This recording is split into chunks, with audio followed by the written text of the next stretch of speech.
The morning Nora Ashbab signed the divorce papers, the sky outside the courthouse was the specific shade of gray that Pennsylvania saved for funerals and endings.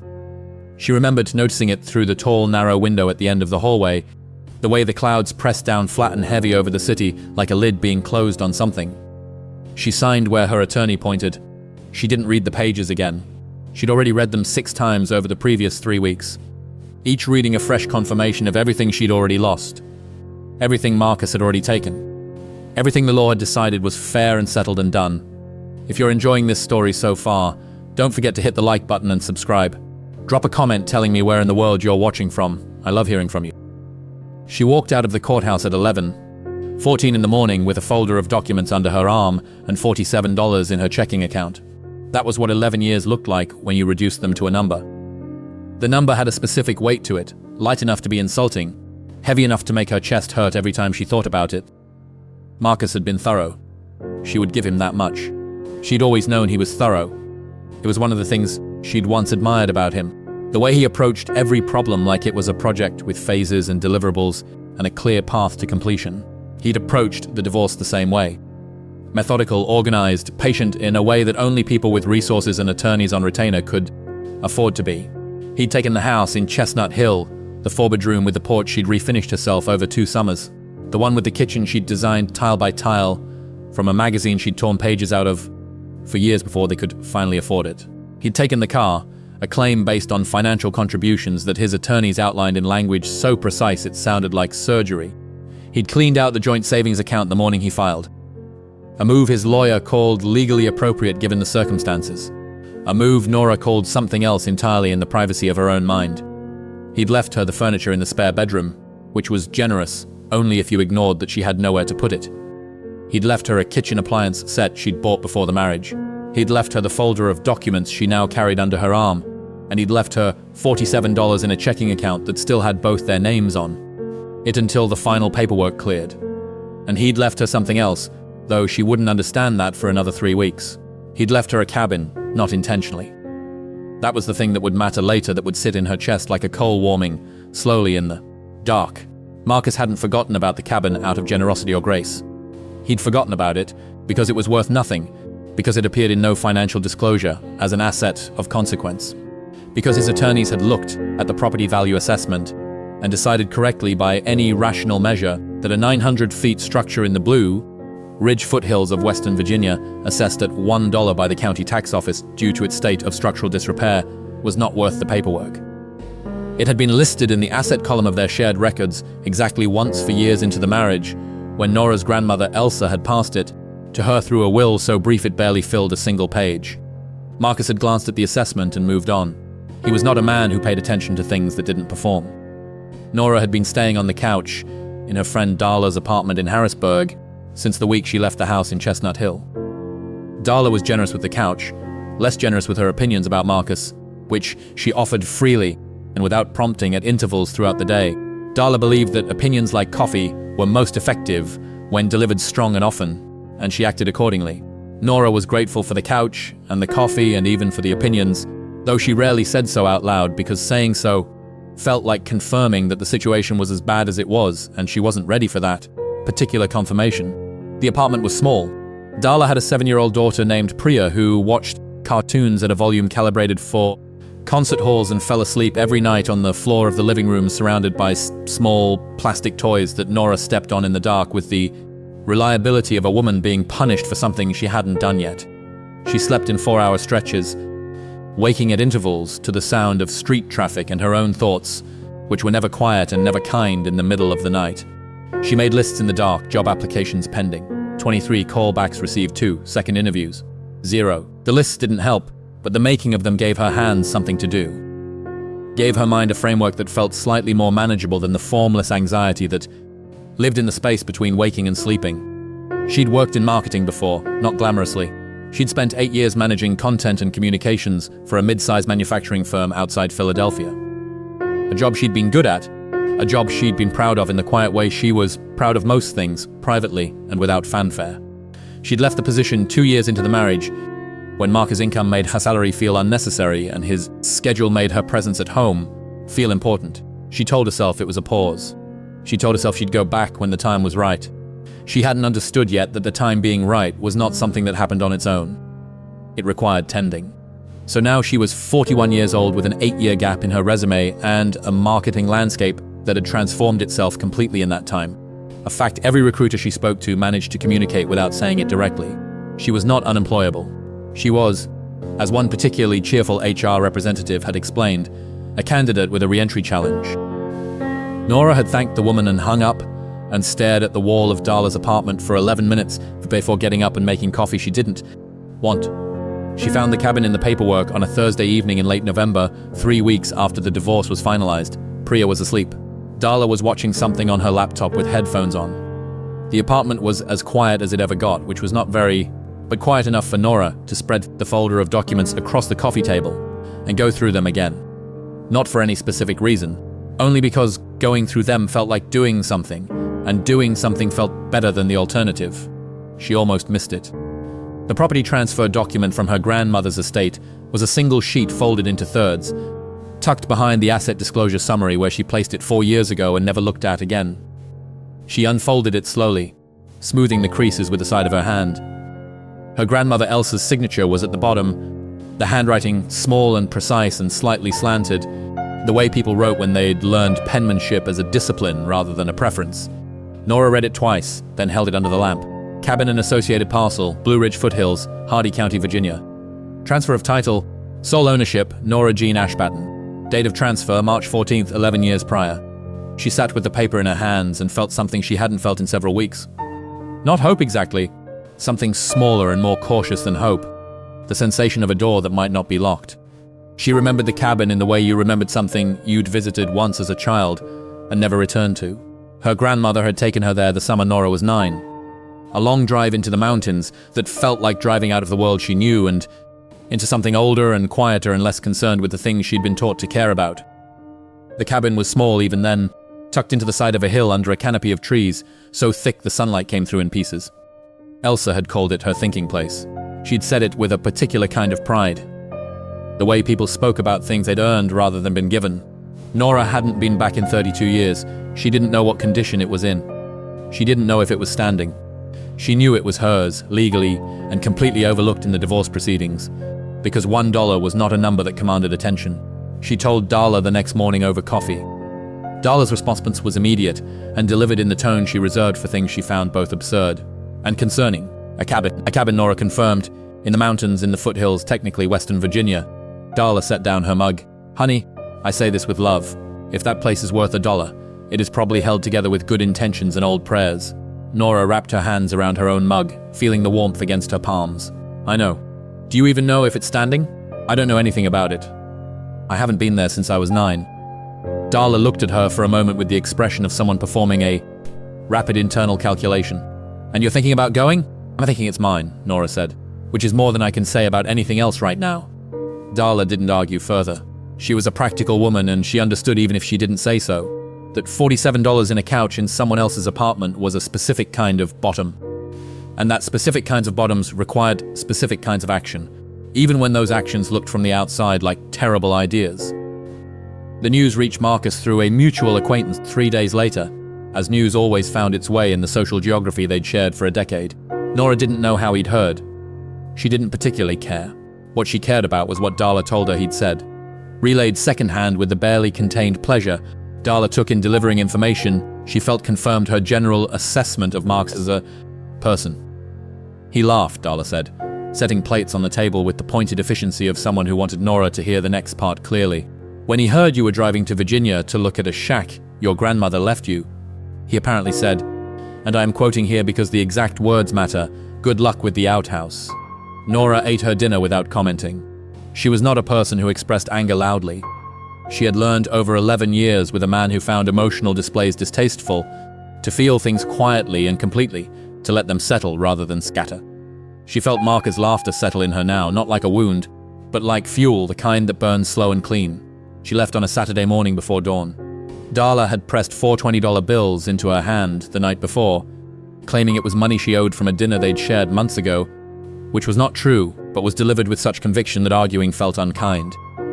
Priya had drawn her a picture of a cabin in the mountains the crayon representation cheerful and slightly lopsided with a sun in the corner that took up roughly a third of the page and a figure.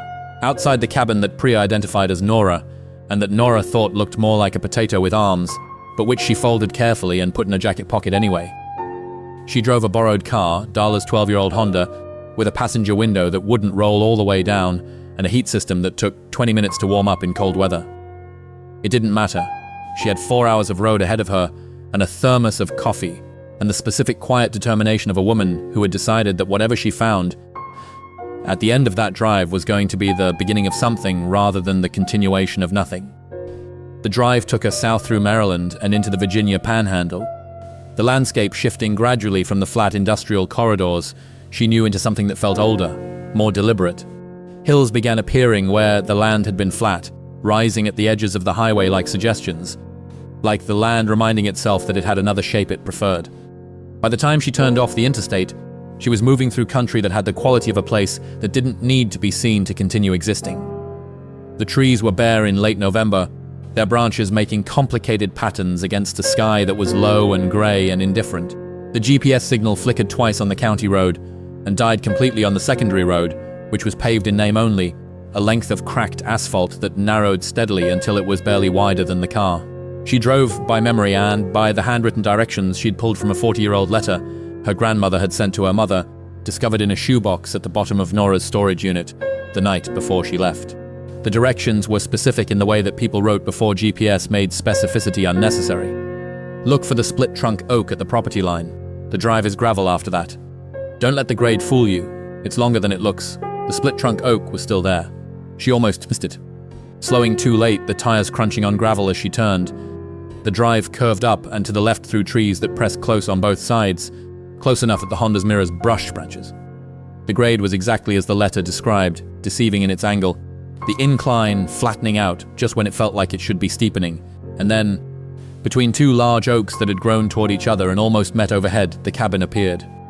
If you're hooked on this story, make sure to subscribe and turn on notifications so you never miss an upload. Your support means everything and helps me bring you more emotional stories like this one. Nora stopped the car and sat for a moment with the engine running, looking through the windshield at what her grandmother had left her. It was standing. That was the first thing.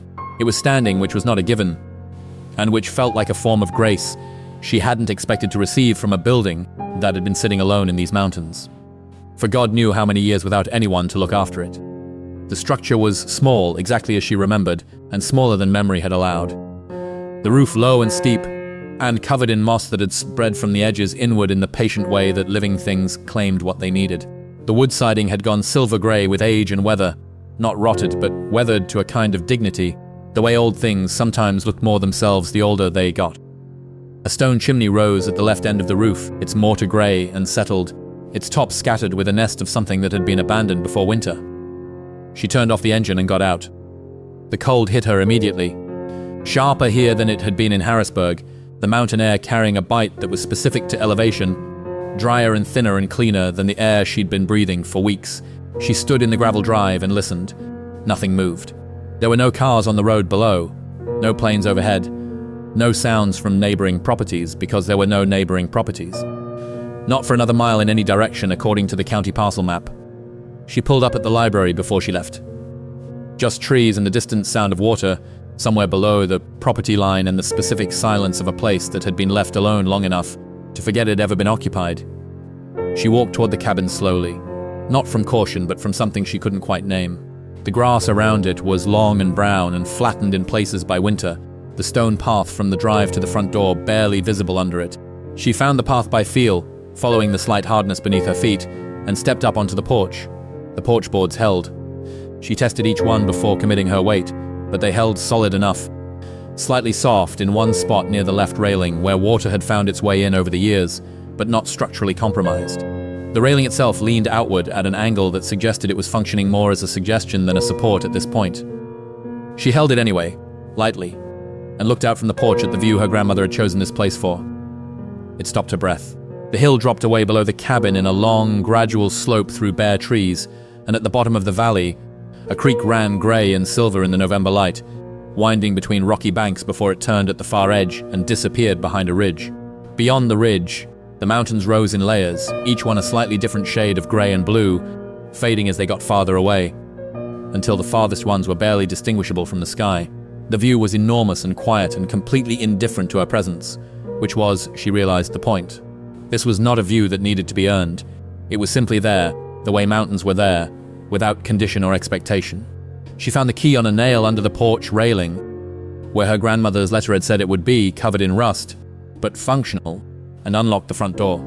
The inside smelled like time. That was the only way she could describe it later. Not mustustiness exactly. Not the sharp smell of mold or damp, but something deeper and quieter. The smell of a space that had been sealed away from the world for years and had been slowly becoming more itself in the silence.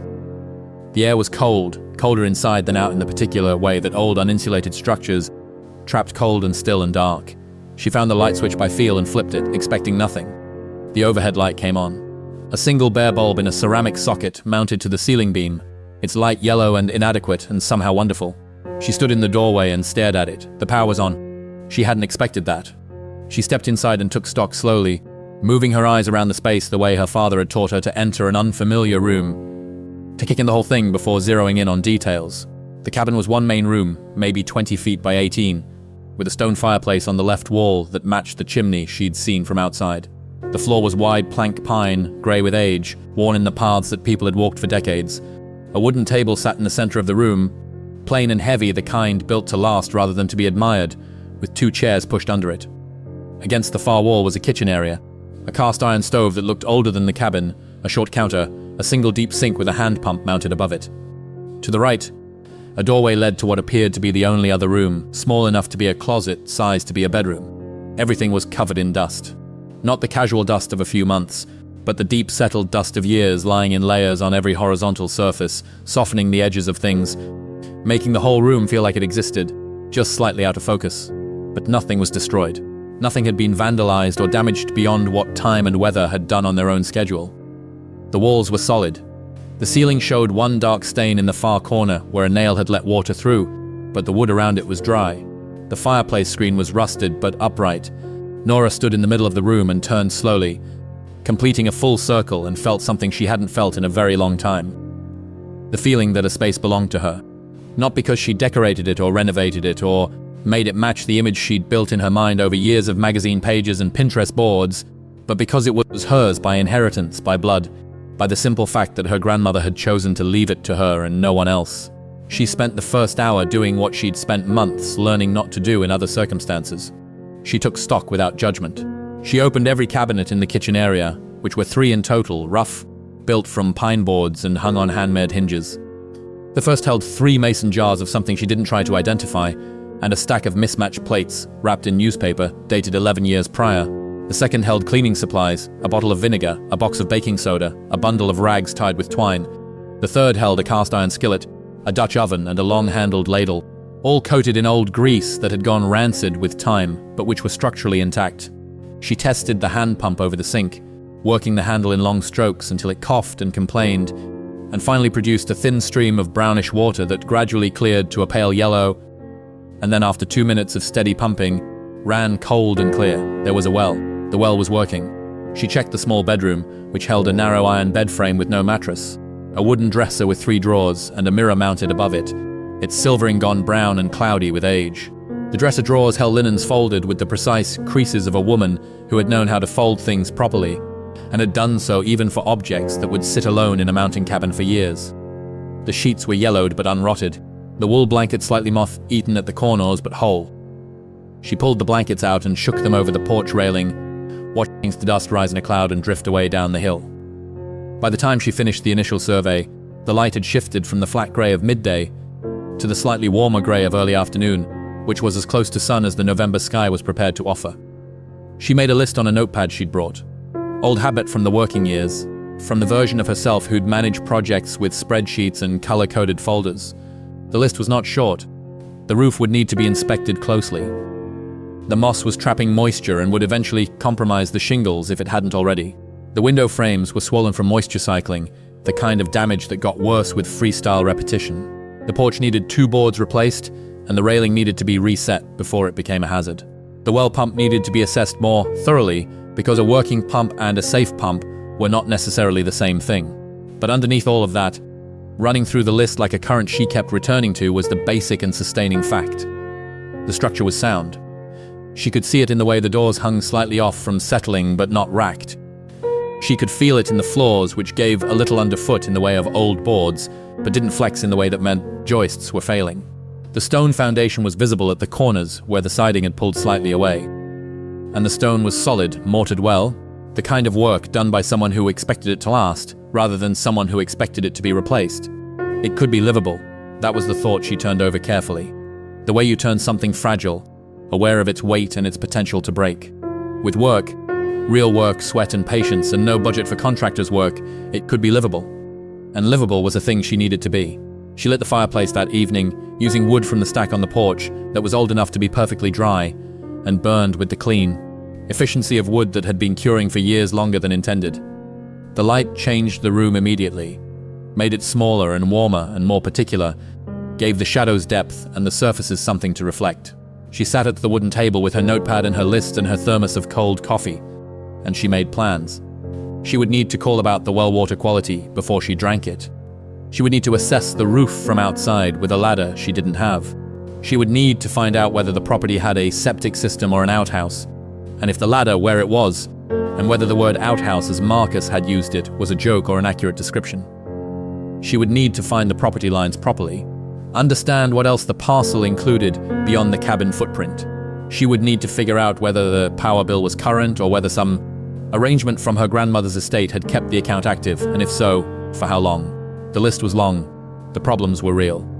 The resources she had to address them were $47, 8 days of food she'd packed in a cooler, and the particular kind of stubbornness that forms in a person when everything they trusted has been taken from them. And they discover in the space left behind that the only thing remaining is themselves. She slept that first night, wrapped in her grandmother's wool blankets on the floor, near the fireplace because the bedroom was colder than the main room and she hadn't brought a sleeping pad. She slept better than she had in 3 months. She woke to the sound of something she couldn't immediately place. A low rhythmic sound from somewhere she couldn't locate, and lay still for a moment, in the dark with the fireplace down to embers, listening with her whole body. The sound resolved itself after a moment into wind moving through the trees outside. A particular pattern created by the shape of the hillside, channeling the air in a way that made it sound almost deliberate, almost like something breathing. She lay there in the dark and thought about her grandmother. Elsa Patton had been born in 1929 in a small town in West Virginia. The daughter of a coal miner who died young, and a mother who raised 3 children through the Depression with a combination of garden vegetables, bartered labor, and a quiet iron-willed certainty that circumstances were not destiny. Elsa had come out of that childhood the way some people came out of fire, not unmarked but unbent. She'd moved to Pennsylvania in the early 1950s, married Nora's grandfather, a machinist who loved her steadily and without drama for 44 years until he died. She'd worked at the county library for 30 years. She'd kept her own books, her own garden, her own counsel. She had never spoken about money directly. This was a generation thing and also an Elsa thing. A belief that finances were private, in the way that certain griefs were private, not because they were shameful, but because they were personal. What Nora knew about her grandmother's financial situation was what she'd observed. The house was always warm, the pantry was always full, and Elsa never appeared to want for anything while also never appearing to indulge. She drove the same car for 21 years. She wore shoes until they wore through. She gave gifts that were exactly right and never extravagant. What Nora had not known, what no one had known or thought to ask, was what Elsa had done with her money over those decades. Whether she'd spent it or saved it or put it into something else entirely, it was the kind of thing you assumed had been handled, settled, concluded, administered by the attorney who drafted the brief will and transferred the cabin. The kind of thing that didn't seem worth investigating because it had seemed on the surface like there wasn't much to investigate. Nora had not thought about this once in 11 years. She thought about it now, lying in the dark of the cabin her grandmother had called her thinking place, listening to the wind moving through the trees, and felt the thoughts settle in a way that was not yet particular enough to be called a suspicion. It was more like a question forming in the space, where a question had never been needed before. A question about what her grandmother had meant by this place. What she'd meant by leaving it, specifically to Nora, what she'd meant by the word thinking, and whether thinking was all she'd done here. She fell back to sleep before she could follow the question anywhere useful. In the morning, she found the trapor. It wasn't hidden exactly. It wasn't concealed behind a panel or beneath a rug or under any surface that required specific knowledge to locate. It was in the floor of the small bedroom, visible the moment she moved the iron bed frame aside to check the condition of the boards underneath, which she was doing methodically, checking each plank for soft spots the way she'd been checking everything in this cabin. The trapdoor was there when the frame moved. A square cut in the floorboards roughly 2 feet by 2 feet with a simple iron ring set flush into the wood as a handle. The cut was clean and deliberate, the edges fitted tightly. It did not look like something added after the fact. It looked like something that had been designed to be there. She stood and looked at it for a long moment. Her first thought was practical. Root cellar. Mountain cabins built before refrigeration often had root cellars, spaces beneath the floor for storing vegetables and preserved foods through winter. It would make sense. It would be entirely ordinary. It was probably a root cellar. She bent down and took hold of the iron ring and pulled. The trapdoor was heavier than it looked. Solid wood with a ledge on the underside that let it seat cleanly in the frame. It came up smoothly, the hinges on the far side moving without the protest she'd expected from hardware that old. They'd been maintained. Recently, she realized, because old hinges that hadn't been used didn't move like that. They seized, they screeched, they resisted. These moved like hinges that someone had oiled within the last several years. Below the trapdoor was darkness and a set of wooden steps, and a smell that came up toward her in the cold morning air of the cabin. Not the smell of vegetables or preserved food or the particular earthiness of a root cellar. Something different, drier, older. The smell of a space that had been sealed and kept deliberately the way a room smelled when it had been protecting something for a long time. Nora crouched at the edge of the opening and shone her phone's flashlight down. The steps descended 8 or 9 feet into a space that was wider than a root cellar had any reason to be. She could see the edge of a wall at the bottom. Stone carefully laid, not the rough field stone of a hasty cellar, but fitted and mortared work that matched the quality of the chimney outside. The light reached only so far. The space beyond was beyond what the flashlight could reach. She sat with her hand on the iron ring and felt that cautious, careful thing stir again in her chest. The thing that was not yet hope, but was moving in that direction. The question that had been forming in the dark last night becoming more particular now, more pointed, less comfortable. She thought about her grandmother, about 30 years at the library, about the car driven for 21 years and the shoes worn through and the gifts that were always exactly right, about the pride in the word thinking place, and the particular kind of pride that came from things earned rather than given. She thought about the fact that no one had been here in 11 years, that the hinges on this trap door had been oiled, that the power was still running to this cabin, that someone recently had been maintaining something down there, or that something had been left here so carefully, so deliberately that it had maintained itself. She sat at the edge of the opening for a long time in the cold quiet of the mountain morning, looking down into the dark, while above her the bare trees moved in the wind, and the creek ran in the valley below, and the mountains stood in their layers of blue and grey against the sky that had gone. Finally, the pale gold of November sun breaking through. Then she put her phone between her teeth for the light, and took hold of the top step and began to climb down. The steps were solid, 9 of them, each one wide enough for a full footstep and deep enough that she didn't have to grip the rough-cut railing on her right to keep her balance. She counted them as she descended, the way she'd been counting everything since the divorce, measuring and cataloging and building the habit of inventory from whatever she had left. 9 steps. The temperature dropped as she went lower, not dramatically but noticeably. The particular cold of the earth doing what earth always did, holding its own steady temperature regardless of what the seasons were doing above. The flashlight from her phone made a bright circle on the stone wall ahead of her, and a pale radius around her feet, and very little else. She reached the bottom and stood and raised her phone and swept the light slowly left to right. The space was not a root cellar. She swept the light again, more slowly this time, making herself process what she was seeing rather than react to it.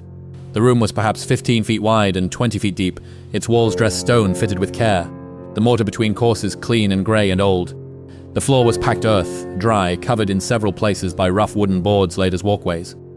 The ceiling was low enough that she stood with only inches to spare, the floor joists of the cabin above her, visible through rough planking. A single bare bulb hung from a wire stapled along the ceiling with a pull string hanging down. She reached for it, already half certain nothing would happen. The light came on. She stood in the sudden yellow brightness and looked at what her grandmother had kept. Below her thinking place, and understood for the first time that the word thinking had been a kind of code, that Elsa Patton, who had driven the same car for 21 years and worn her shoes until they wore through, had been doing something down here that had nothing to do with sitting quietly and waiting for clarity. The walls of the room were lined with shelving. The same plain pine board construction as the kitchen cabinets above, built to the same unpretentious standard, functional, solid, and built to hold weight. The shelves were holding weight. She could see that from the doorway, from the way the boards bowed slightly at their centers under what was stacked and arranged along their length. The objects on the shelves were varied in size and form, but they were packed with the density of a person who understood that space was not to be wasted, that every inch was an argument, and she was making hers with both hands. Nora moved closer. The first section of shelving was closest to the stairs, and what it held was immediately comprehensible. Mason jars, dozens of them, the wide-mouthed quart variety that Elsa had used in her garden, for as long as Nora could remember. But these weren't filled with tomatoes or pickled beans or summer corn. They were filled with coins. Old coins she could see even at a glance. The kind that came in different colors than the currency she used every day. Some with a dull copper shine, others with the particular warmth of old gold. Others still in silver that had toned to grey rather than the bright finish of modern quarters. The jars were labelled in Elsa's handwriting, the small, precise letters she'd pressed into strips of masking tape affixed to each lid. The labels were dates and categories, 1890s to 1910, Morgan's 1913 to 1933 Barbers. She traced the labels slowly with one finger, reading them like a map of time. She didn't know coins. She had never owned a coin collection, never attended a coin show, never thought about old coins as anything other than the spare change you found in jacket pockets. But she understood the weight of the jars, the deliberateness of the organization, the fact that a woman who did nothing without purpose had stored these with care and labeled them with precision. She understood that purpose and care applied to objects usually meant those objects were worth caring about. She kept moving along the shelves. The next section held something different. Flat wooden trays, perhaps a dozen of them, stacked carefully with squares of felt between each one. She lifted the top tray and set it on the nearest workbench, a rough-built table against the far wall she hadn't noticed yet, and opened the felt. Inside were stamps, postage stamps, rows of them mounted on backing paper, each one separated from the next and from the felt by a layer of transparent protective sleeve. She had even less knowledge of stamps than of coins, but she could read the dates printed on them and understand that anything printed in 1869 and housed with this level of deliberate care was being treated as something precious. The stamps were small and vivid despite their age, their colors preserved in a way that normal objects 150 years old were not, because someone had understood that preservation required specific conditions and had created those conditions here in this room, in the consistent cold of a mountain hillside where temperature didn't swing and humidity didn't fluctuate the way it did in a house above ground. She set the tray down and pressed both hands flat against the workbench, steadying herself. The third section of shelving held artwork, not paintings in heavy frames. Nothing she could have imagined carrying down those 9 narrow steps, but works on paper, carefully interled with what appeared to be acid-free tissue stored flat in large, shallow boxes that had been sealed at their edges with tape. She opened the top box gently, peeling the tape away carefully, and lifted one corner of the tissue. The paper beneath was cream-colored with age, the ink on it dense and precise. A print of some kind, a landscape rendered in lines and shadow that had the quality she'd only seen in museum rooms. The quality of something made to endure rather than to be consumed. She didn't know the artist. She didn't know what she was looking at, what period it came from, whether it was common or rare, or anything in between. She only knew that it was here in her grandmother's cellar, handled as if it mattered. She sat down on the floor of the cellar, which she had not planned to do, and looked at the room from that angle. The shelves ran the full perimeter except for where the stairs came down and where the workbench stood. Every inch of them was occupied. The lighting was inadequate from the single bulb, but in its yellow reach, she could see the outline of the whole, the scope of what had been accumulated here, not randomly, but deliberately and over time. A lifetime of time, a quiet life in which every dollar not spent on the car, driven 21 years or the shoes worn through, was pointed towards something she'd carried in her, head alone. A project no one else had known about, and therefore no one else had been able to dismiss or diminish or take. Nora thought about Marcus, about his attorneys with their precise language and their asset disclosure summaries, about the house in Chestnut Hill and the car and the $47 she'd driven here with, about the way he'd laughed when someone told him she was going to a cabin worth $1. She didn't laugh. She was not the kind of woman who laughed at her own good fortune, not because she took it for granted, but because she understood instinctively that the moment had a gravity that deserved better than laughter. This was not a punchline. This was the answer to a question she hadn't known she was asking. Delivered by a woman who'd been dead for 11 years and who had known somehow that Nora would need it, who had trusted that she would come here and find it and understand what it meant. She understood. She pressed her hands flat against the packed earth floor and felt the cold of the mountain through her palms and thought about what she needed to do next, which was not panic and not celebrate and not call anyone until she knew what she was talking about. She needed to document what was here. She needed to understand what she had before she could understand what it meant. She needed, above everything else, to move slowly and carefully through this, the way she'd moved slowly and carefully through the inventory of cabin above, not with urgency or fear, but with the methodical attention of someone who had learned recently and at significant cost that overlooking details was a form of poverty she could no longer afford. She went back up for her notepad and a second cup of coffee from the thermos. Then she came back down and started at the beginning of the first shelf and began painstakingly, carefully in her grandmother's precise tradition to count. It was slow work. She couldn't identify most of what she was looking at. She didn't need to, not yet. She needed to know what was here, not what it was worth. And those were two different tasks requiring two different kinds of knowledge. She listed what she could see and describe.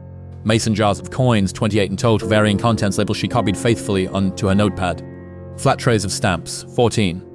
Each one sealed and labeled with dates and designations she didn't understand but copied anyway. Flat boxes she assumed contained prints or drawings or other works on paper, 9. Wooden crates in the far corner she hadn't reached yet, 6. Sealed, their contents unknown and not labeled. It was the crates she sat with the longest, not because she was impatient to open them, but because they were the only things without labels, the only things Elsa had chosen not to annotate.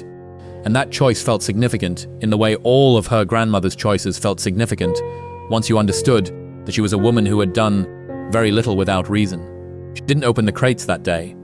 She closed the trapdoor and went back above and sat at the wooden table with her notepad and her cooling coffee in the fire she'd built up again, and let herself feel the full weight of what she'd found without trying yet to convert it into numbers or decisions or plans. Outside, the afternoon light was dropping toward the ridge, the pale winter sun making its early exit, the mountains going blue at their farthest edges. The creek in the valley was audible now in the stillness before dark, a constant murmuring that sounded like someone in another room talking quietly, steadily about something they'd been meaning to say for a long time. Nora listened to it and thought about her grandmother, and thought about the word inheritance, which she'd always understood as a thing you received, and which she now understood as a thing you were entrusted with, the difference being the direction it was supposed to travel. You received things. You held things in trust and then you passed them forward. She didn't know yet what she would find in the wooden crates. She didn't know yet what any of it was worth, what authenticating it would require, what process would stand between this seller and whatever came next. She knew only what she had found. A woman's lifetime of quiet, deliberate work, hidden in a mountain hillside, and waiting with the patience of stone for someone to come and be ready for it. She was ready. She had arrived at this particular readiness by the most painful available route, stripped of everything she'd built with someone who had never seen her clearly. Left with exactly what she'd brought into the marriage, which was herself, and delivered to the one place that had been waiting for her, without condition or expectation. She added one last line to her notepad at the bottom of the inventory list, underlined twice the way her grandmother had underlined important things. "Do not rush this," she wrote. "This is the beginning." The fire crackled. The mountain held its cold and its quiet around the cabin. Somewhere below, the creek kept talking. She turned the page and started a new list. What happens next, she wrote at the top, is mine to decide. She started with the coins because the coins were the most legible to her. Not in the sense that she could read their value. She couldn't, but in the sense that she could hold them, turn them in her hands, feel their weight in the particular density of old metal, which was different from the coins she used every day, in a way she couldn't have articulated before she held them, but which was immediately obvious once she did. New money felt light. These felt like they meant it. She opened the mason jars one at a time, beginning at the left end of the first shelf, working her way methodically to the right in the order her grandmother had arranged them. The coins inside each jar were not loose. They were sleeved, each one in its own small plastic holder, stacked in columns within the jar with the care of someone who understood that contact and friction were enemies of preservation. She lifted the first one and held it to the bare bulb's light and looked at the profile of a woman she didn't recognize on a field that had darkened, with age to the deep warm brown of old leather. She photographed each jar. She photographed individual coins from the one she opened, working with the patience she'd been rebuilding in herself over the past 3 months. The patience that unemployment and rejection and sleeping on someone else's couch had stripped away, and which she was now reconstructing piece by piece from what was available. Her phone battery ran low at the end of the second day in the cellar. She drove 20 minutes to a gas station to charge it, sitting in the parking lot for 40 minutes, watching truckers come and go. Her notepad in her lap, adding to her inventory while the phone charged from the car's outlet. She felt slightly absurd and completely focused, which was a combination she'd forgotten was possible. If you're enjoying this story so far, don't forget to hit the like button and subscribe. Drop a comment telling me where in the world you're watching from. I love hearing from you. By the end of the third day, she had photographed everything on the shelves that was visible and labeled and identifiable from the outside of its housing. The coin jars, the stamp trays, the flat boxes she was now fairly certain contained prints. She had not yet opened the wooden crates in the corner. She was saving those, not out of cowardice, but out of order, because the crates were the thing Elsa had chosen not to label, and they deserved to be reached when she was ready for them.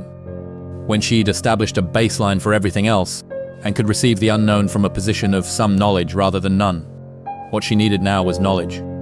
Real knowledge, the kind that required someone who had spent years or decades learning what she was looking at. She needed an appraiser, more than one, probably since she was dealing with at least 3 distinct categories of objects. She had a coin collection or something that presented like one. She had a stamp collection or something that presented like one. She had works on paper of unknown origin and provenance. She had 6 sealed crates of unknown contents. She had the entire contents of a room her grandmother had maintained in secret for what appeared based on the oldest dated items she could identify to be at least 40 years. She sat at the kitchen table in the cabin that evening writing the list of things she didn't know, which was longer than the list of things she did, and tried to think clearly about the order of operations. The order of operations mattered. She'd learned this from the most painful classroom available. The classroom of having trusted the wrong person to manage the order of operations for 11 years while she paid attention to other things. Now she was paying attention. She could not simply call an appraiser from an internet search and invite them to a remote cabin in the Virginia mountains to look at items of unknown value. That was not a sequence of events that ended well for her. She needed to understand what she had well enough to choose the right expert for the job, and she needed to do that without broadcasting what she'd found to anyone who might have an interest in it. Marcus came into her mind without invitation, as he tended to do. She pushed him back out with the same firmness she'd been applying to him all week. The firmness of a woman who had decided that the amount of mental real estate she allocated to her ex-husband was going to be a budget line she controlled going forward. She started online. The gas station she'd charged her phone at had decent signal, and she sat in the parking lot again, with a cup of coffee from inside that tasted like it had been brewed before the current administration and work. Through coin-grading resources for 3 hours, she learned what she needed to learn. That the Morgan silver dollars Elsa had labeled in her mason jars were among the most widely collected American coins. That their value varied enormously based on year, mintermark, and condition. That the best preserved specimens in certain key dates were worth thousands of dollars each. She learned that the term Barber referred to coins designed by Charles E. Barber, the chief engraver of the United States Mint from 1879 to 1917, and that the Barber quarters and dimes and half dolls from the 1890s and early 1900s that Elsa had catalogued were exactly the kind of coins that serious collectors spent decades pursuing. She sat with this information for a long moment in the gas station parking lot while an 18-wheeler idled 30 feet away and a teenager held the door open for his grandmother, and the particular ordinary world of a Tuesday afternoon in rural Virginia continued around her without any knowledge of what was sitting in a cellar 12 miles away. Then she learned something else. She learned that the numismatic world, the world of serious coin collecting and dealing, had a specific geography, that there were major auction houses that handled collections of consequence, that there were regional dealers with established reputations who could provide preliminary assessments, and that there was a protocol for this kind of thing, a correct sequence that protected the seller as much as the buyer, if you followed it carefully, and didn't let impatience or desperation make your decisions for you. She was not going to let impatience or desperation make her decisions. She had already made that mistake, and it had cost her a house and a car in 11 years, and she was not going to make it again. She drove back to the cabin. She called Darla that night from the porch, wrapped in her grandmother's wool coat she'd found in the cedar chest in the bedroom, standing in the cold with her breath making small clouds in the dark. She'd been wanting to call Darla for 3 days. She'd been holding off because talking about it made it real in a way she wasn't sure she could manage yet, and because Darla had opinions the way some people had reflexes immediately and without deliberate engagement. Darla answered on the second ring with the tone of someone who'd been waiting. You found something, Darla said. Not a question. What makes you say that? Because you haven't called in 3 days. And when you don't call, it means you're thinking too hard about something to talk to anyone. Also, Priya has been asking where you are every 6 hours. What did you find? Nora leaned against the porch railing, feeling its resistance, testing it out of habit now. I found a cellar under the bedroom floor. A cellar with things in it. Things. Darla's voice changed tone the way a car changed gears. Smooth and deliberate. What kind of things? The kind my grandmother kept there for what looks like 40 years without telling anyone. A pause. The kind that meant Darla was recalibrating. Nora, are you telling me your grandmother hid things in a cellar? I'm telling you I found a cellar with things in it that looked deliberate and old and carefully maintained. I don't know what they're worth yet. I don't know exactly what some of them are yet. I'm being careful. You're being careful, Darla repeated slowly. Her voice carried the weight of someone who'd watched a friend be too trusting for too long and was reconsidering their assumptions. Good. Don't tell anyone else. I'm not telling anyone else. Marcus, know you found anything? Marcus doesn't know I exist right now, which is exactly how I want it. Okay. Darla's voice settled into the register she used when she was making decisions. You need an expert. More than one, probably. I know someone, Darla said. She said it with the ease of a woman who always knew someone, which was one of the things about Darla that was sometimes overwhelming and frequently useful. His name is Gerald Whitmore. He's retired now, but he used to work at Christie's Authentication and Valuation, estate collections mostly. He moved back to Pennsylvania 3 years ago. He's particular and he charges for consultations, but he's the real thing. How do you know him? He's Priya's godfather's college roommate. I know everyone eventually. You want his number? Nora said. And Darla, don't tell anyone why I'm asking. Darla was quiet for a moment. Marcus really did a number on you. He taught me to be careful about assets. Nora said, I'm applying the lesson. She heard Darla's small sound, something between a laugh and a sigh, and then the scratch of pen on paper. She had Gerald Whitmore's number by the time she went inside. She didn't call it for 2 more days. Those 2 days she spent with the wooden crates. She'd been putting them off with the logic of order, but she knew herself well enough to admit there was something else underneath the logic. A version of the feeling she'd had standing at the top of the cellar stairs before she climbed down. The sensation of a threshold you couldn't uncross.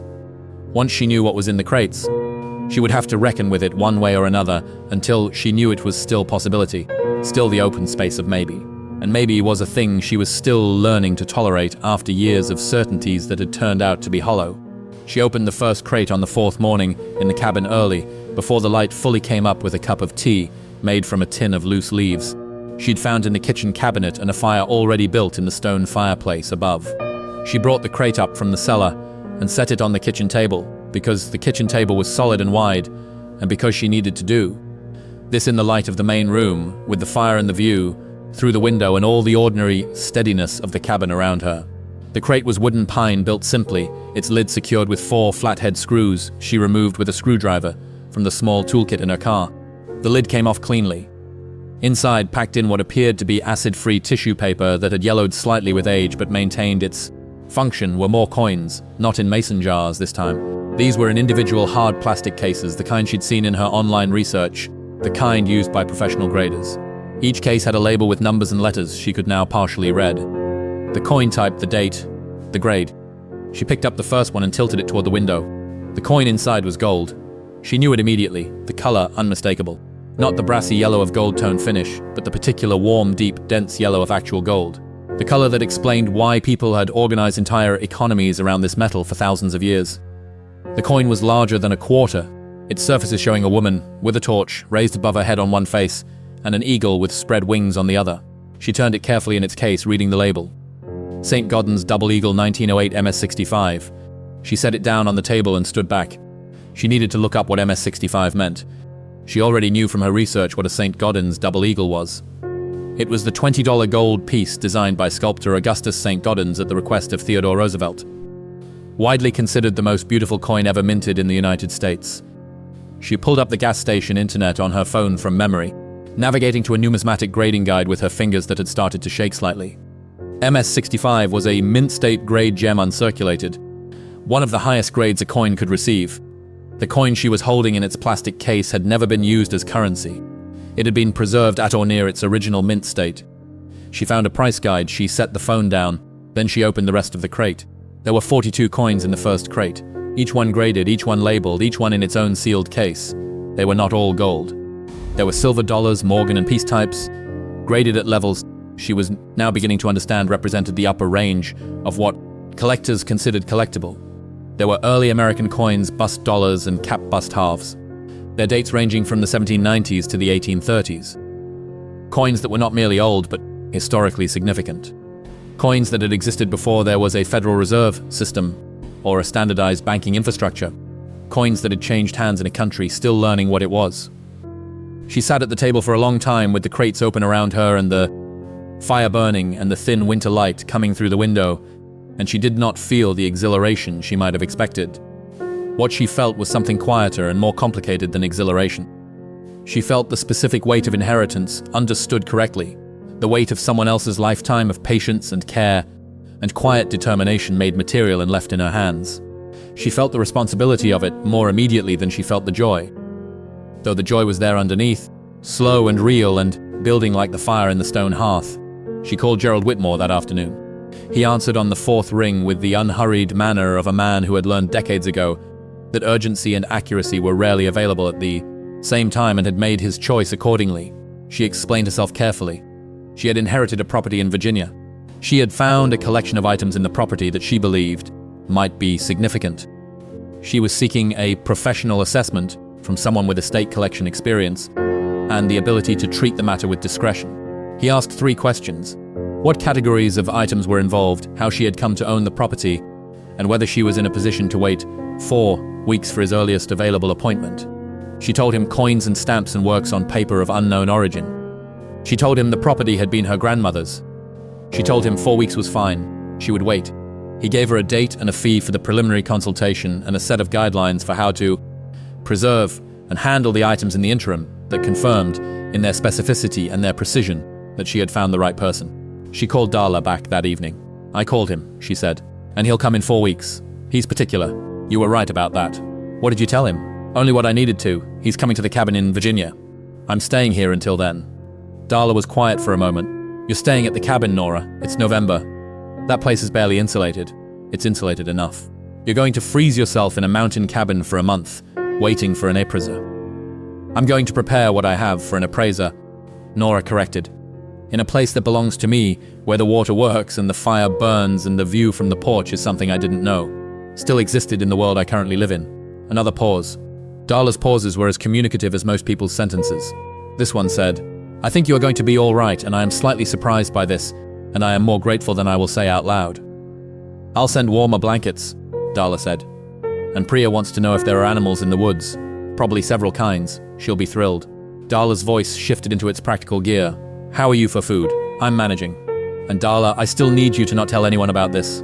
I haven't told anyone, but I want you to know that I find not telling anyone very difficult, and I'm doing it as an act of friendship. I know. Thank you. She was learning things about the cabin in the same slow way. She was learning things about the collection, methodically, one category at a time, adding to the inventory of her knowledge, the way she'd been adding to the written inventory of what was here. She learned that the roof needed exactly 1 section of shingles replaced. At the front left corner where the moss had finally won its long argument with the underlying material. She learned that the well was deep and clean, tested at the county health office on a drive to town for supplies. The results returned by email showing water quality that met all relevant standards.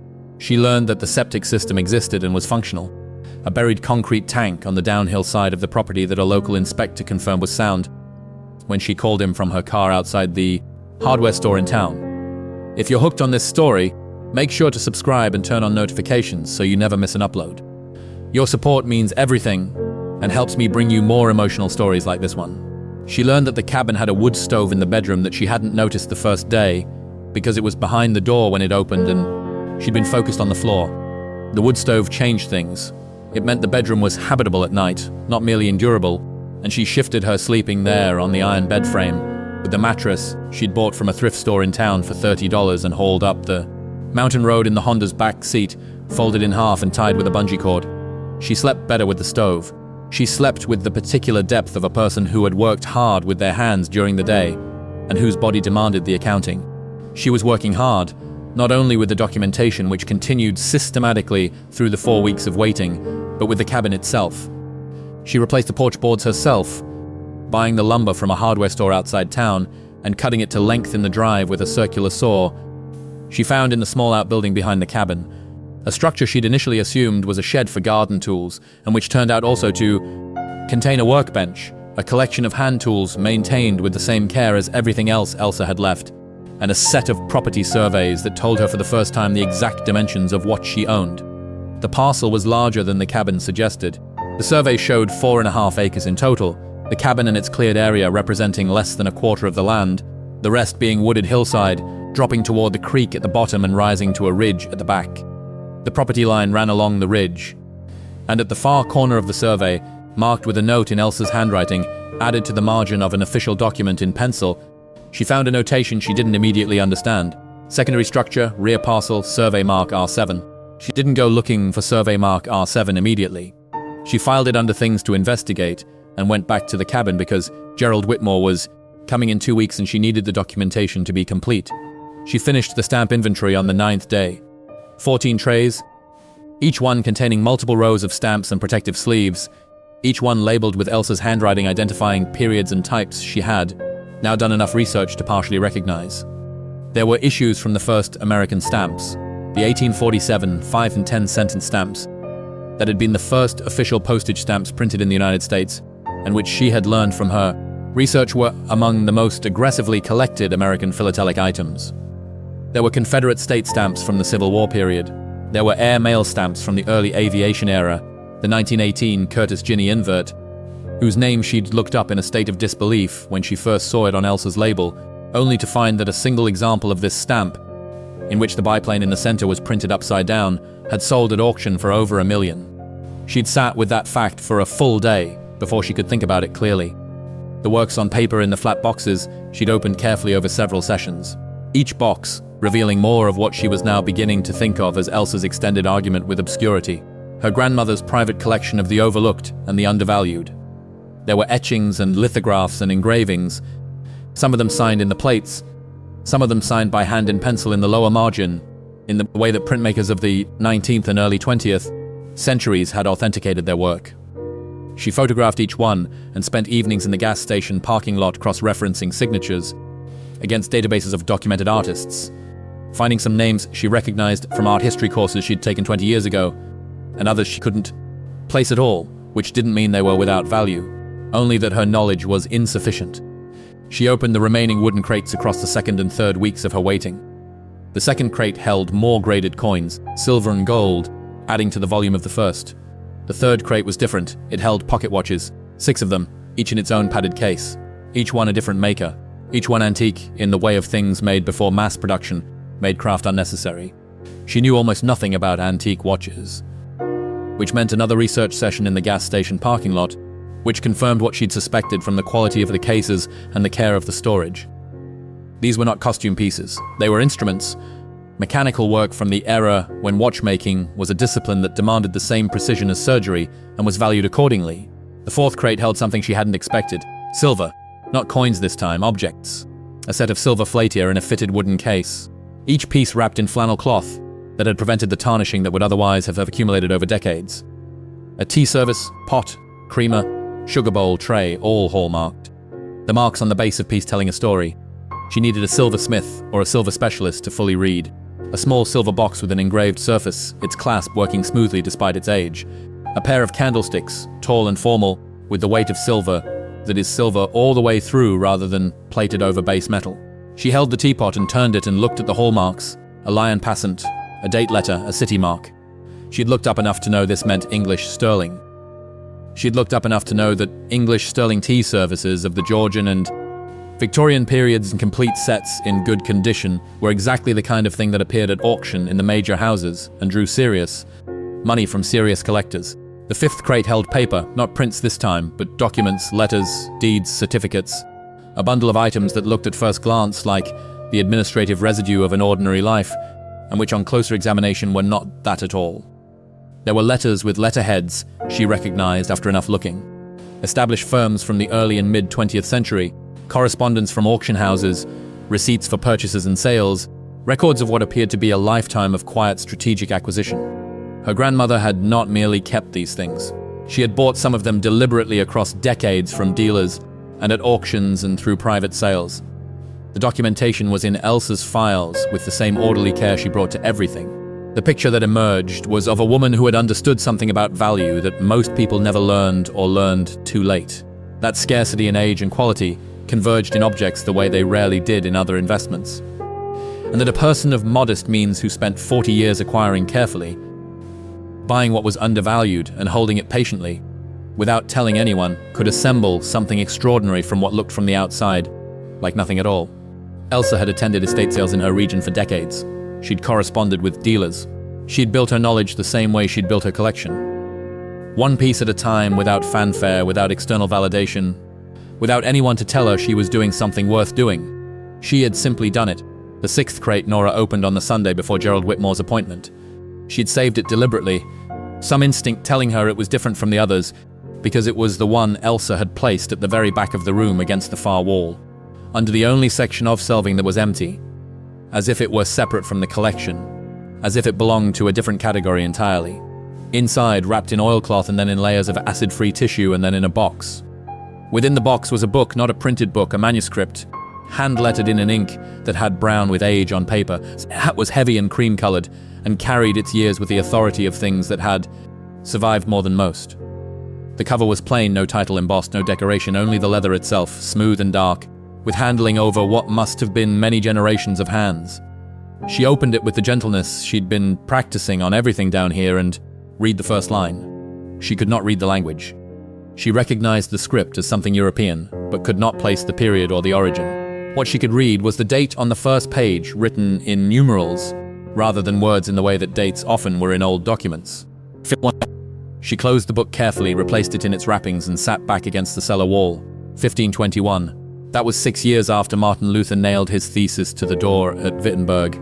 That was 29 years after Columbus made landfall in the Caribbean. That was the year Cortez completed his conquest of the Aztec Empire, and Mellon died in the Philippines on the first circumnavigation of the globe.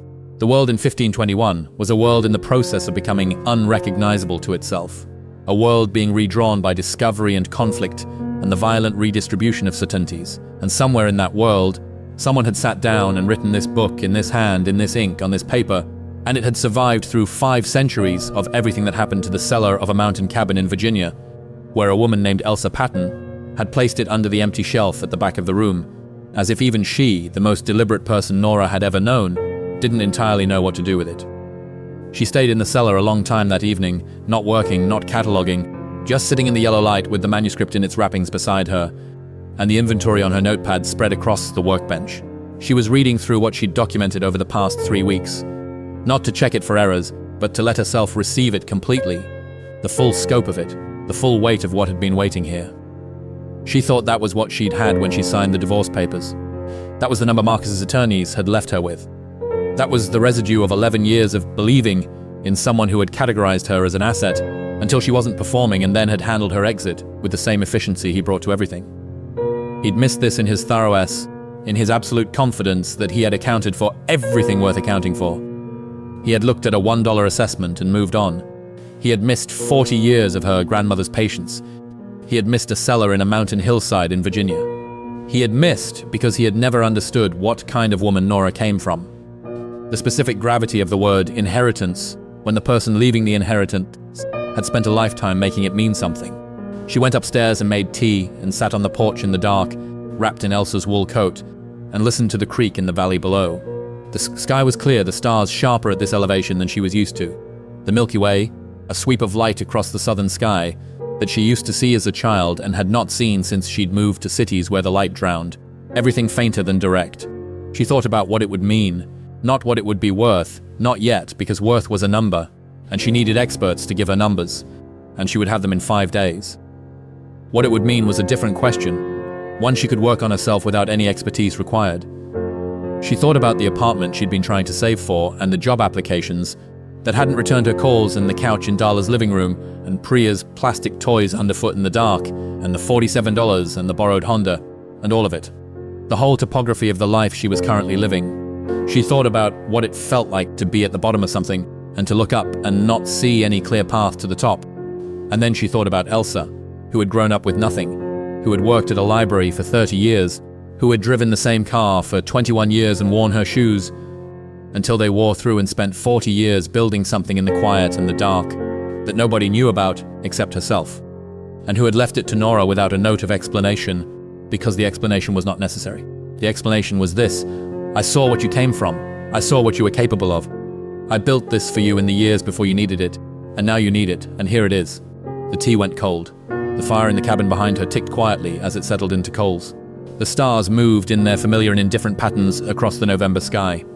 In 5 days, Gerald Whitmore was coming. He would look at what was in the cellar, and he would tell her with the authority of decades, and the precision of a man who had spent his career at the intersection of art and money what she actually had. He would give her the numbers. She was not prepared for what the numbers were going to be. She understood this in the way you understood something before it became knowledge. In the way the body understood things before the mind caught up. She had been spending 3 weeks with these objects, learning their categories, reading their histories, holding them in the careful hands of someone who was trying to understand, rather than to possess. And the conclusion she was moving towards slowly, and with all the caution she could muster, was that the life-changing thing she'd been hoping for, without daring to name it, was not a metaphor. It was a room full of evidence. She went back inside and climbed under her grandmother's blankets in the iron bed with the wood stove ticking warmth into the small bedroom, and listened to the mountain settling around her and thought about Elsa's handwriting on those mason jar lids. Small, precise, slightly slanted. The handwriting of a woman who had learned penmanship as a discipline rather than a preference. The handwriting of a woman who had never done anything without purpose. Sleep came slowly, but it came in 4 days. Gerald Whitmore called to confirm his appointment. He had a habit, he explained without apology, of confirming the day before with any client he was traveling to see, simply to ensure that circumstances had not changed. His voice carried the particular quality of someone who had learned early that clarity prevented complications, and who preferred prevention to remedy. "Everything is as we discussed," Nora told him. "Good," he said. "I'll be there at 10. She spent the day before his arrival organizing the cellar, not cleaning, not staging, not making it look different from what it was, only ensuring that the inventory she'd written was complete and that each item was accessible without requiring him to move other items to reach it. Professionals, she had learned in her working years, did their best work when the subject was clearly presented. She owed it to Elsa to have this presented correctly.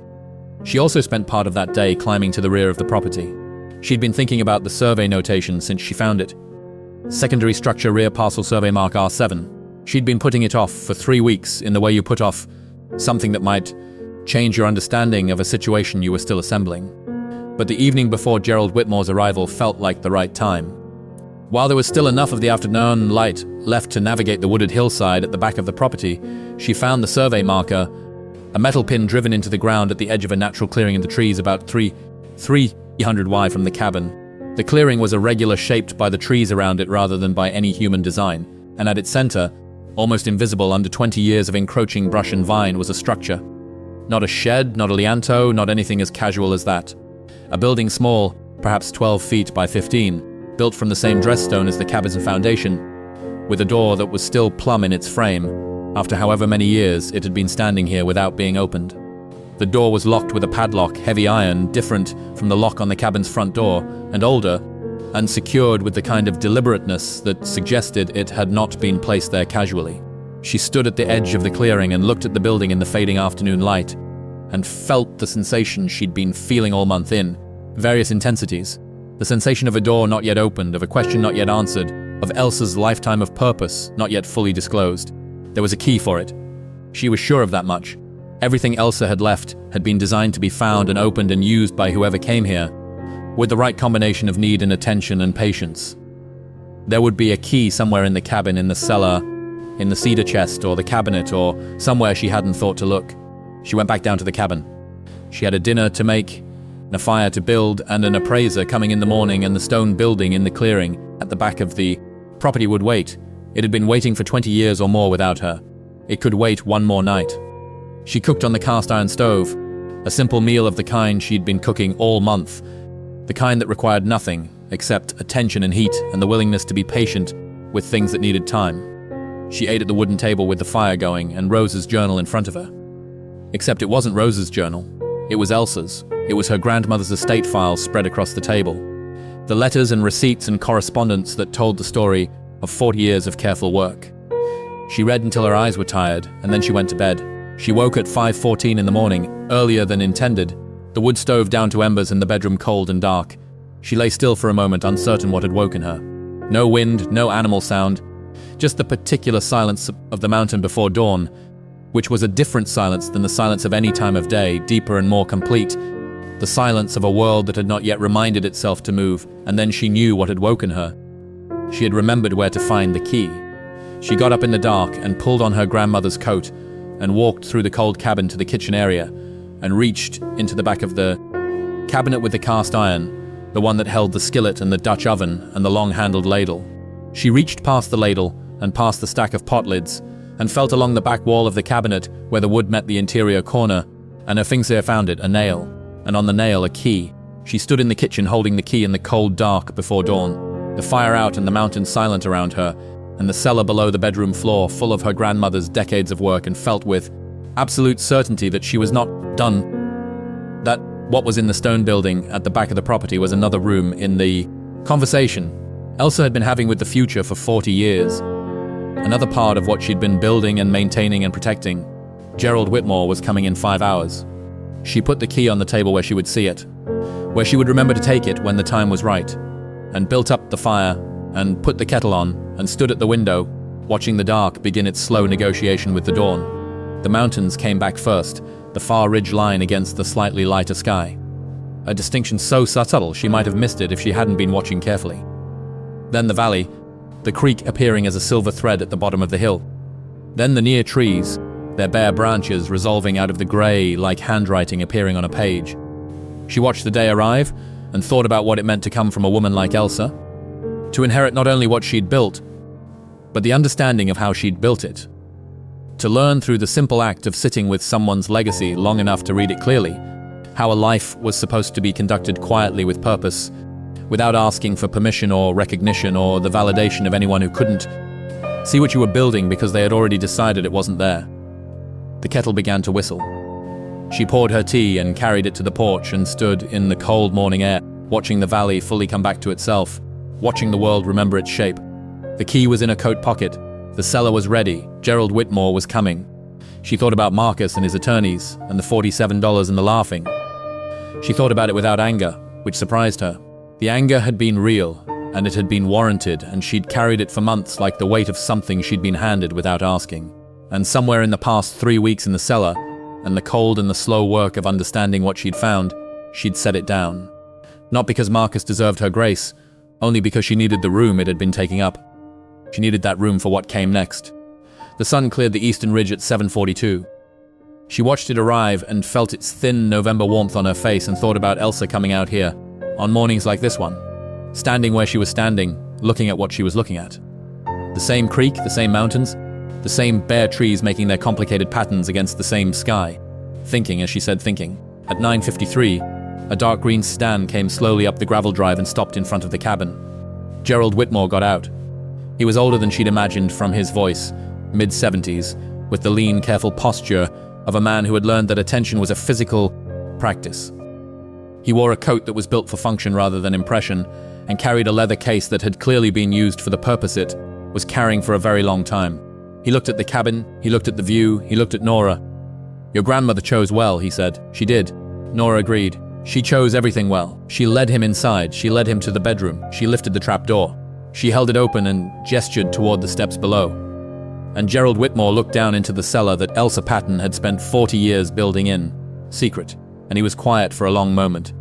Then he opened his leather case and took out a pair of cotton gloves. "Let's start at the beginning," he said. They went down together. Gerald Whitmore did not speak for the first 14 minutes. Nora had timed it without meaning to. The way she'd been timing and counting everything since arriving at the cabin, the inventory habit extending itself now into seconds rather than shelves. He moved through the cellar with the unhurried deliberateness of a man for whom rushed conclusions were a professional insult, touching nothing until he had looked at it, looking at nothing till he had established its context. He began at the left wall with the mason jars of coins and moved right, pausing at each section, bending occasionally to examine something more closely, straightening, moving on. When he finally spoke, his voice was level, entirely neutral. The voice of a professional who had learned to defer his reactions until he had enough information to make them honest. "Your grandmother was a collector." A pause. He turned to look at Nora with an expression she couldn't read. Not a collector in the hobbyist sense, a collector in the informed systematic sense. This is not accumulated over a weekend or from a single source. This represents decades of considered acquisition. I know Nora had found the estate correspondence by then, the letters from dealers, and the receipts from auctions. I found her purchase records. She started in the early 1960s, as far back as I can document. It goes on for 40 years. Gerald turned back to the shelves. His hand hovered near the first mason jar without touching it, a gesture that was more about indicating than examining. Coin stamps, works on paper, silver, timepieces, she diversified.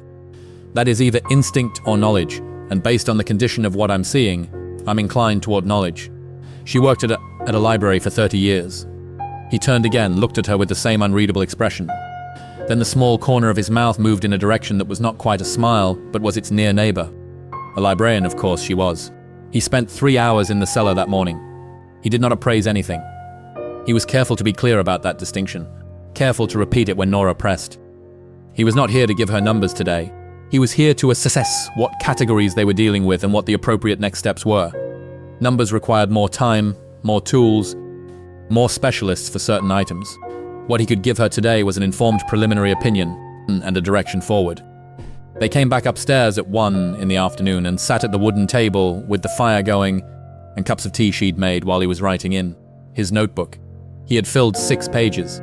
He set the notebook on the table between them and looked at her with the directness of someone who decided to dispense with preamble.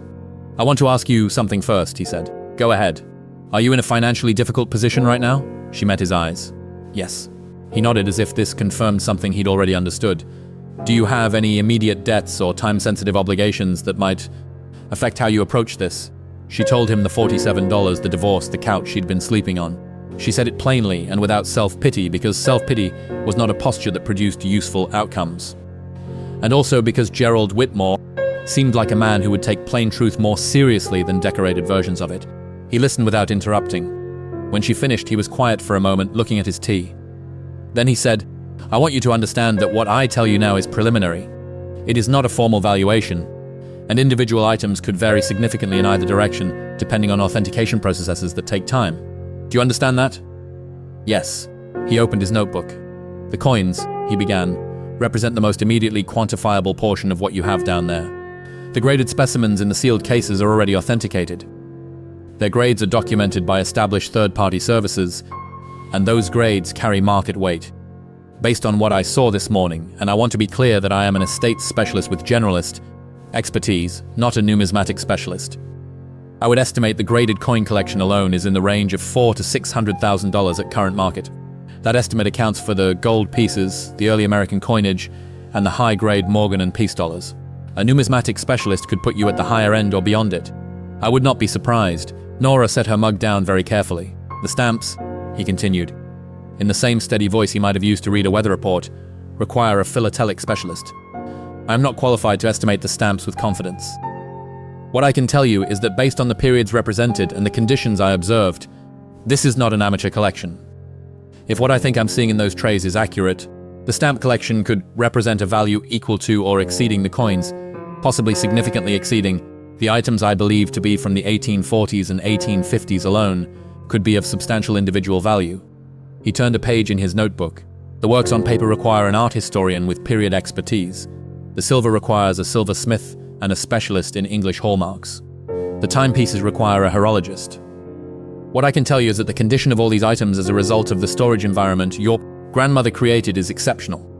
That environmental stability over decades is itself a form of value added because condition is everything in collectibles, and your grandmother understood that." He closed the notebook. "There is one other matter." "The manuscript," Nora said. He looked at her steadily. "The manuscript, yes. I want to be very careful in what I say about that because manuscripts of potential age and significance are a field requiring very specific expertise and a great deal of careful authentication. What I will say is that if the date is accurate and if the document is genuine, which those are 2 substantial conditional clauses that need to be resolved before any conclusions can be drawn, then you are looking at something that belongs in a museum or a rare books auction rather than in a preliminary estate valuation. The last significant illuminated manuscript from that period to go to auction cleared $8 million. A secular document of genuine provenance could range enormously. I would not speculate on a number. He let that settle. "I will tell you," he said after a moment, "that I have been doing this work for 41 years. I have assessed collections of all sizes for estates ranging from the modest to the very significant. What is in the cellar under this cabin is not modest. It is at the higher end of what I have seen in private estates, and it appears to have been assembled by a woman of remarkable intelligence and discipline who understood that real value occurs slowly and quietly and without an audience. Nora looked at the fire. She kept her hands flat on the table. She kept her breathing steady, with the specific effort of someone managing a physical response that threatened to become overwhelming. "What do I do now?" she asked. "You take your time," Gerald said, which I understand is easier advice to give than to follow when you are in a financially difficult position. But I want to say it clearly. Taking your time is the single most important thing you can do. The value of what you have does not diminish if you proceed carefully. It can diminish if you proceed carelessly. Get each category assessed by the appropriate specialist. Build documentation for the provenance. Do not discuss this with anyone who does not have a direct professional need to know. And if anyone contacts you seeking to acquire the collection before it is fully assessed and documented, decline. He said the last sentence with the particular emphasis of a man who had seen what happened when people didn't follow that advice. "I'll get you a list of specialists," he said. "People I trust, people who have worked with me before and who understand what discretion means in this context. Start with the coins. They're the most straightforward. Let that process run while the other assessments are being arranged. It will take months to do this properly. Plan for months." She nodded. He stood, put on his coat, picked up his leather case. At the door, he paused and looked back at her.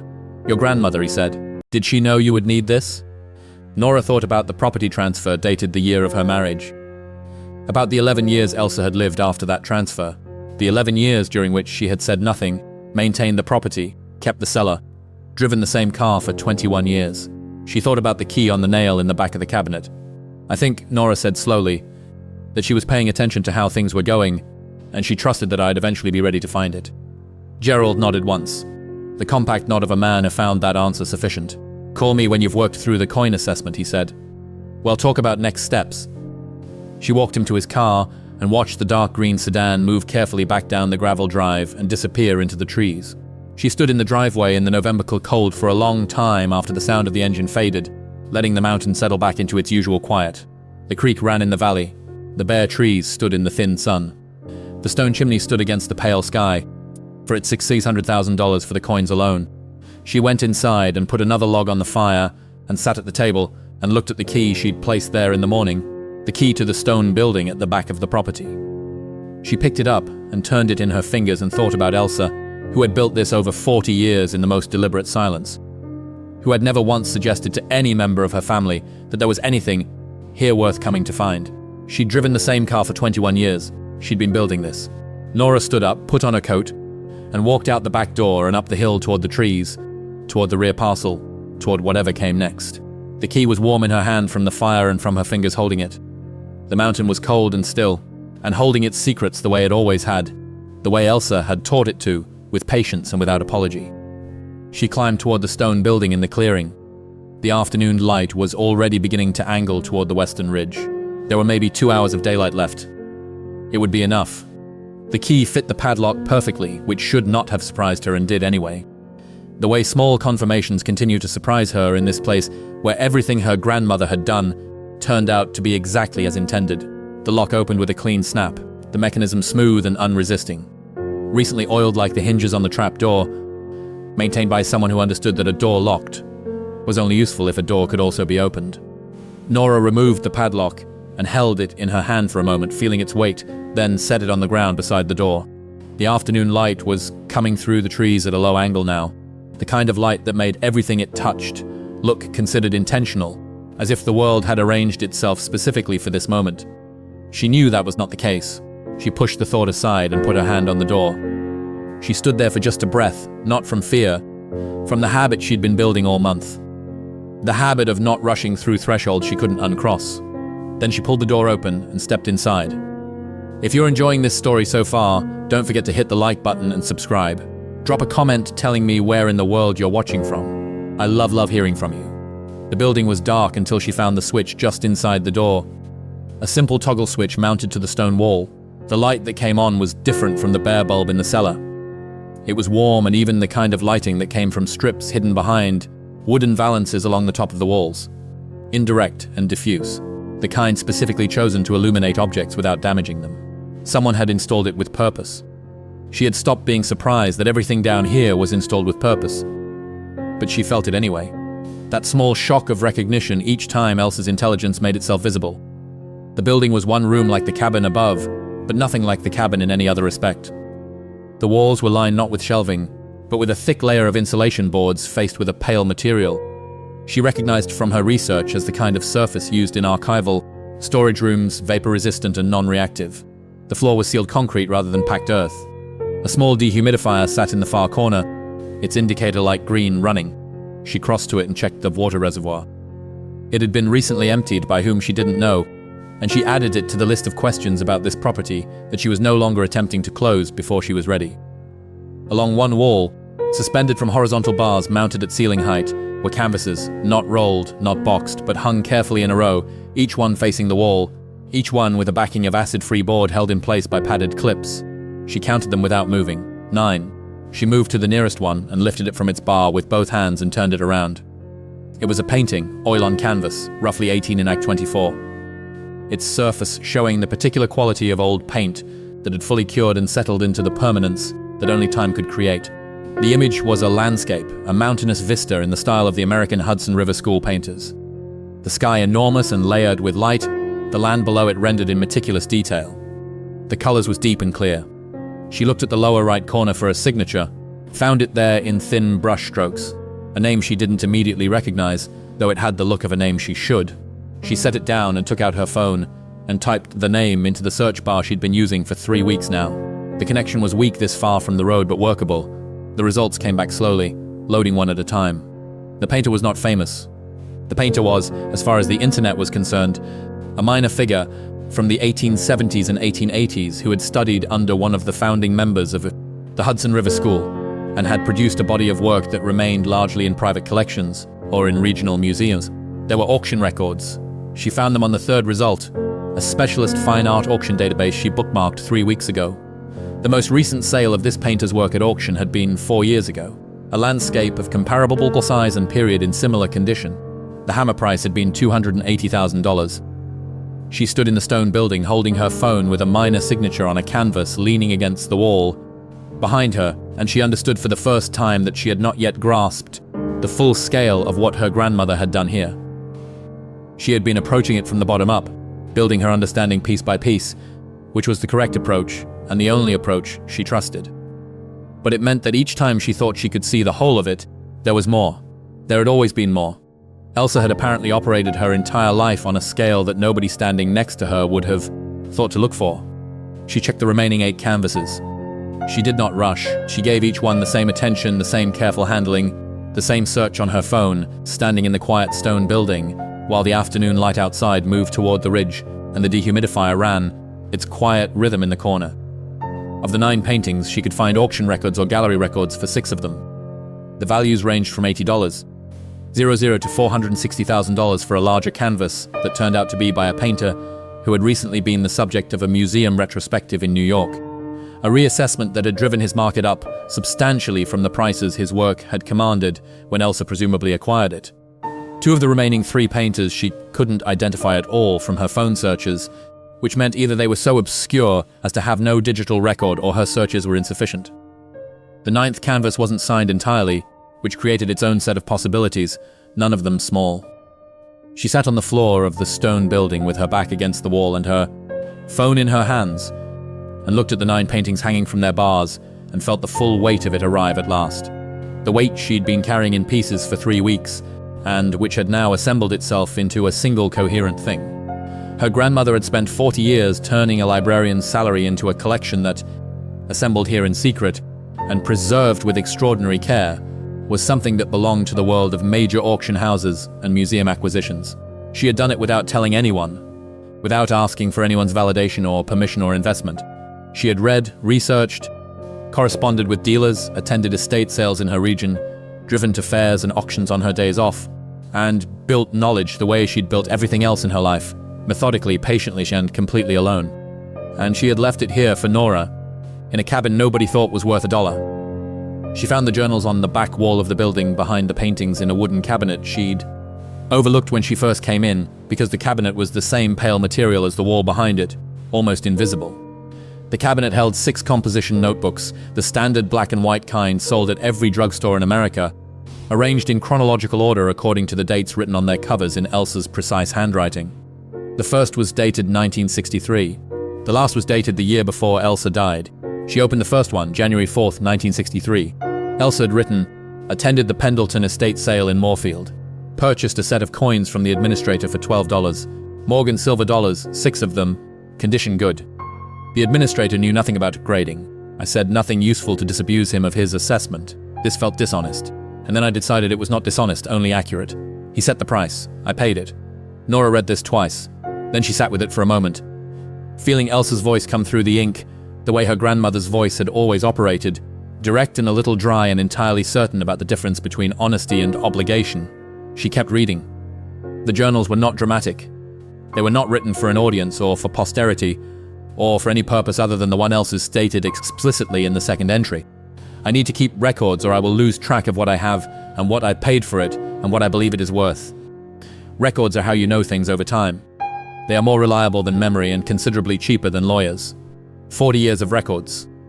40 years of purchases documented with the price paid, the seller's name, the condition assessment in Elsa's own terms, the date of acquisition, and a running notation she called my belief, which was her private estimate of what she thought an item was actually worth versus what she had paid. The gap between what she paid and what she believed was the engine of the entire collection, the fuels that had run it for 4 decades. Elsa had never bought anything at full market value. She had bought things that other people didn't know how to price correctly, and she had priced them correctly herself quietly, and then she had waited. She was patient, Nora thought. She was so extraordinarily patient. She read until the light outside was gone, and she was reading by the artificial warmth of the valance lights. And then she closed the last journal and sat in the stone building for a while longer, not wanting to leave it yet, not wanting to break the feeling of being inside Elsa's thinking place in the most complete sense. Surrounded by 40 years of thought, made physical and particular and real. She locked the building and went back down to the cabin and built up the fire and made dinner and went to bed. She slept without waking until dawn. The months that followed moved at the pace that Gerald Whitmore had promised, steady, careful, and longer than impatience could easily accommodate. Called Darla in early December and told her the full scope of what she'd found. The cellar and the building and the journals, the coins and the stamps and the manuscript and the paintings, the numbers Gerald had given her, and the numbers she'd found on her own. She recounted it in the same flat, organized way she'd been training herself to discuss it without escalation, without drama, because drama invited reactions she didn't have the resources to manage. Darla was quiet through the entire recounting. This was unusual. Darla was quiet in the way that a weather system is quiet in the seconds before it announces itself. Then she said, "Elsa, your grandmother Elsa." "Yes." "Who drove the same car for 21 years?" "Yes." "Nora," Darla said, and her voice broke briefly before she collected it. "She knew. She knew about Marcus before you did." Nora had thought about this, about the timing of the property transfer made in the first year of the marriage, about the 11 subsequent years during which Elsa had lived and watched, and said nothing, and continued maintaining the cabin and the cellar, and the building, and the collection. About what a woman of Elsa's intelligence and her specific variety of patient attention would have seen in those 11 years and what she would have done about it. She built me a way out. Nora said before I knew I needed one. Darla cried not loudly because Darla believed that crying loudly was a form of performance and she was not performing. She cried the way she did everything she took seriously, with full attention and without apology. And when she was done, she asked the question she'd clearly been holding since the beginning of the call. What does this mean in numbers? What is the actual number? Gerald won't give me a final number until everything is assessed, and I've decided on an approach to market, but his preliminary estimate for the coins alone was 4 to 600,000. The stamps could match that or exceed it. The paintings, the ones I can compare to auction records, are probably another $1.5 million, maybe more. The manuscript is in its own category. He won't estimate the manuscript. Darla was quiet again. "Nora, what is the low end of the full picture?" Nora had done the math herself from the floor up, using only the numbers she could verify and not the ones she couldn't. She'd been doing it for 3 weeks, the way she'd been doing everything methodically, without allowing wishful thinking to do arithmetic on her behalf. "The low end," she said carefully, "is somewhere around $3 billion. The phone was very quiet for a long moment, and Marcus Darla said finally, and there was something in her voice that was not quite satisfaction, but was in its neighborhood, "Gave you $47. He forgot about a $1 cabin. She heard Darla let out a long breath. She heard Priya in the background asking something about dinner. She heard the specific quiet of a friendship that had been holding her up for months and would continue to do so. The reliable warmth of someone who had offered a couch without conditions and wanted nothing in return, except to know she was going to be all right. She was going to be all right. If you're hooked on this story, make sure to subscribe and turn on notifications so you never miss an upload. Your support means everything and helps me bring you more emotional stories like this one. The numismatic specialist Gerald Sent arrived in mid-January, a compact, deliberate man named Howard Ash, who had spent 30 years as a senior specialist at a major auction house, and who examined the coin collection with the focused attention of someone for whom coins were not a hobby or an investment, but a language he happened to speak fluently. He spent 2 days in the cellar. He spent a third day on the phone with 2 colleagues he trusted, discussing specific pieces in terms Nora could follow from her weeks of self-education. Terms like key date and registry set and population report. On the 4th day, he gave her a formal preliminary estimate. The graded collection in the wooden crates alone was worth between $750,000 and $9,000 at current market, depending on the venue and timing of sale. The mason jar coins, many of which were ungraded, but whose condition he could assess by eye, would require professional grading before sale, but were likely to add a further $200,000 to $300,000. He used the word conservatively 3 times in the course of explaining these numbers, each time with the particular emphasis of a man who understood that conservatively was itself a form of statement. She thanked him and walked out to the porch after he left and stood in the January cold looking at the view and felt the numbers settle into her body with a physical weight. The way that large things settle when you finally stop trying to hold them at arm's length and let them become real. The philatelic specialist came in February. She was a woman in her 60s named Caroline Voigt, who arrived with a briefcase of reference materials and a magnifying loupe on a cord around her neck, and who made a sound. When she first saw the stamp trace that was not professional but was entirely honest, a brief intake of breath quickly controlled the sound of expertise encountering something it had not expected to encounter at this latitude and in this setting. The Curtis Genienwert was genuine. Caroline confirmed it in the first hour using the loupe and a set of comparison references she'd brought precisely because she'd been told there might be something in this collection worth preparing for. The stamp was genuine, she said, and it was graded and certified from a prior assessment that Elsa had arranged decades ago. The documentation in the estate files Nora had found, and a single example of the inverted Jenny in the grade and condition of this one had sold at auction 3 years prior for just over $1.1 million. There were other stamps, not at that level, not individually, but cumulatively. The early American issues, the Confederate States material, the airmail period, the 19th century foreign material that Nora had not fully inventoried because she hadn't known how to read it. Caroline worked through all of it with the same focused patience, dictating into a small recorder she carried in her breast pocket, building the assessment from the bottom up the way Nora had learned to approach every element of this.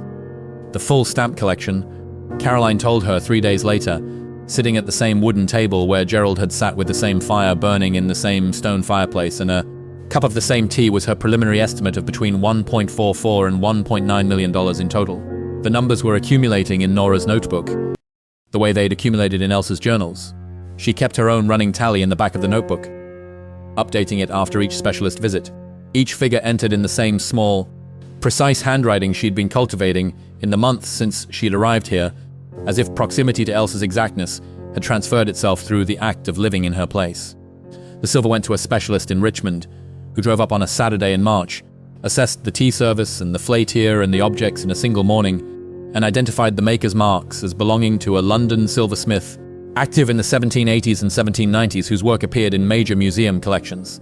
The silver, he told her, was worth between $140 and $180,000. The timepieces went to a horologist in Charlottesville whose opinion confirmed what the quality of the cases had suggested. 3 of the 6 watches were of significant collector interest.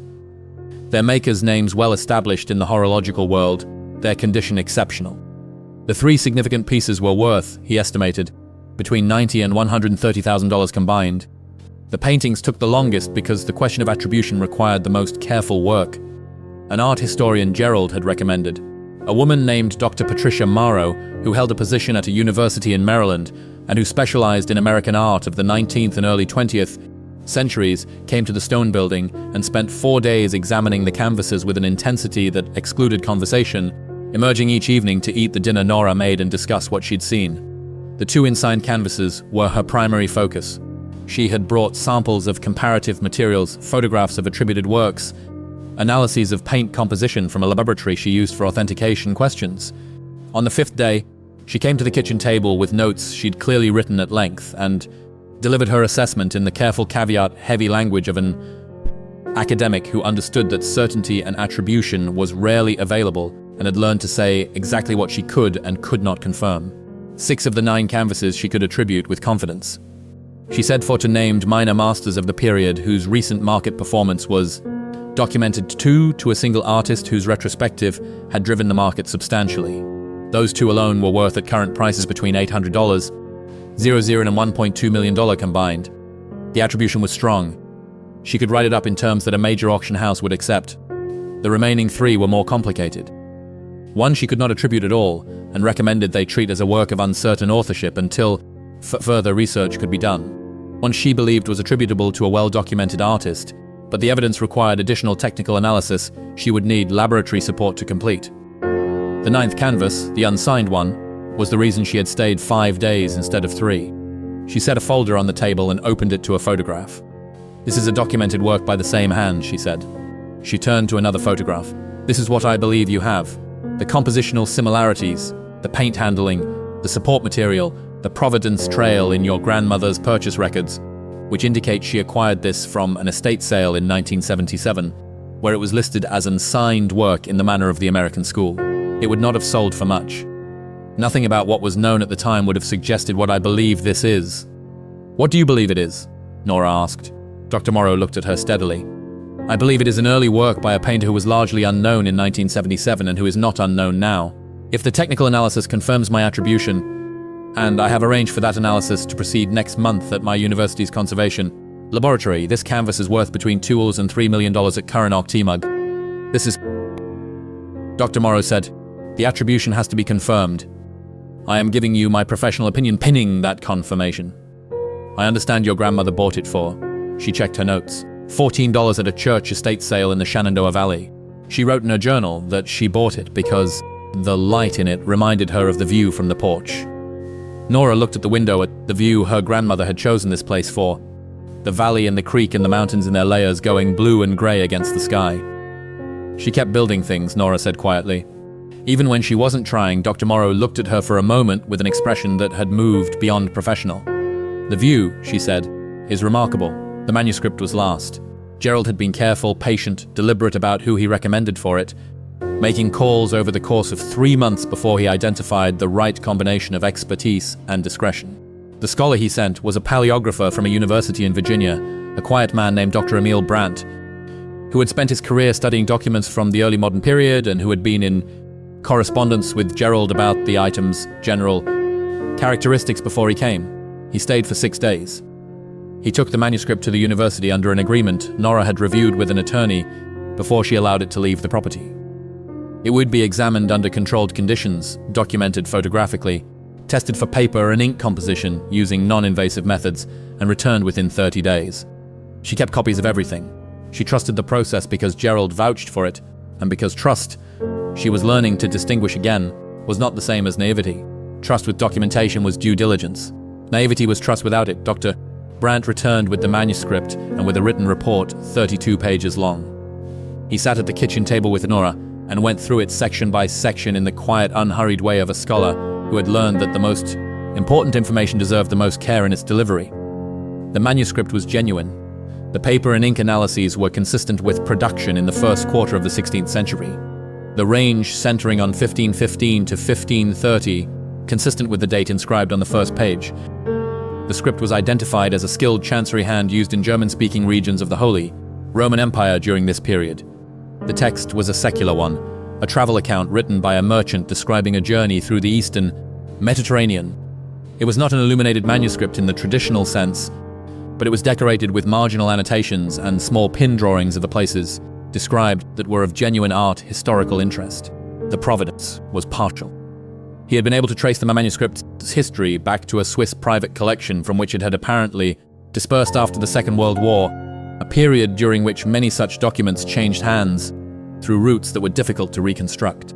Elsa's journal documented her acquisition in 1971 from a book dealer in Baltimore who had acquired it from an estate. The price she had paid was $45. A manuscript of this period, this character, and this preservation quality, Dr. Brandt said, his voice measured and exact, would be of genuine interest to a major auction house. I would recommend Sew's or Christie's Books and Manuscripts department, both of which have sold comparable items. The market for early modern secular manuscripts is specific, and I would not give you a precise estimate because the outcome depends significantly on how it is presented and who is in the room on the day of the sale. What I can tell you is that the range of outcomes I would consider realistic begins at approximately $1 million, and the upper end is not something I would be comfortable predicting with confidence. He paused. His hands were folded on the table in front of him. I have been examining documents from this period for 34 years. He said the condition of this manuscript is exceptional. Your grandmother understood what it required to preserve paper, and she provided it. That matters enormously. Nora looked at the oilcloth bundle that held the manuscript sitting at the end of the table where Dr. Brandt had placed it with the care of someone handling something irreplaceable. She bought it for $45, Nora said. He looked at her with a small expression that contained years of professional experience and a great deal of genuine feeling for old things. She knew what she had, he said simply. People who know what they have take care of it. The total assessment came together in Nora's notebook over the course of those months, with the slow accumulating weight of a river rising. She updated the column in the back page after each specialist delivered their preliminary estimate. Working from conservative figures only, using the low end of each range, refusing to let optimism do her arithmetic for her, Gerald reviewed her calculations in a phone call in early April, correcting her on 2 points where she'd been more conservative than the evidence warranted and confirmed what her own numbers were approaching. She wrote the final conservative total at the bottom of the column and underlined it twice, the same way her grandmother underlined important things. $3,800,000.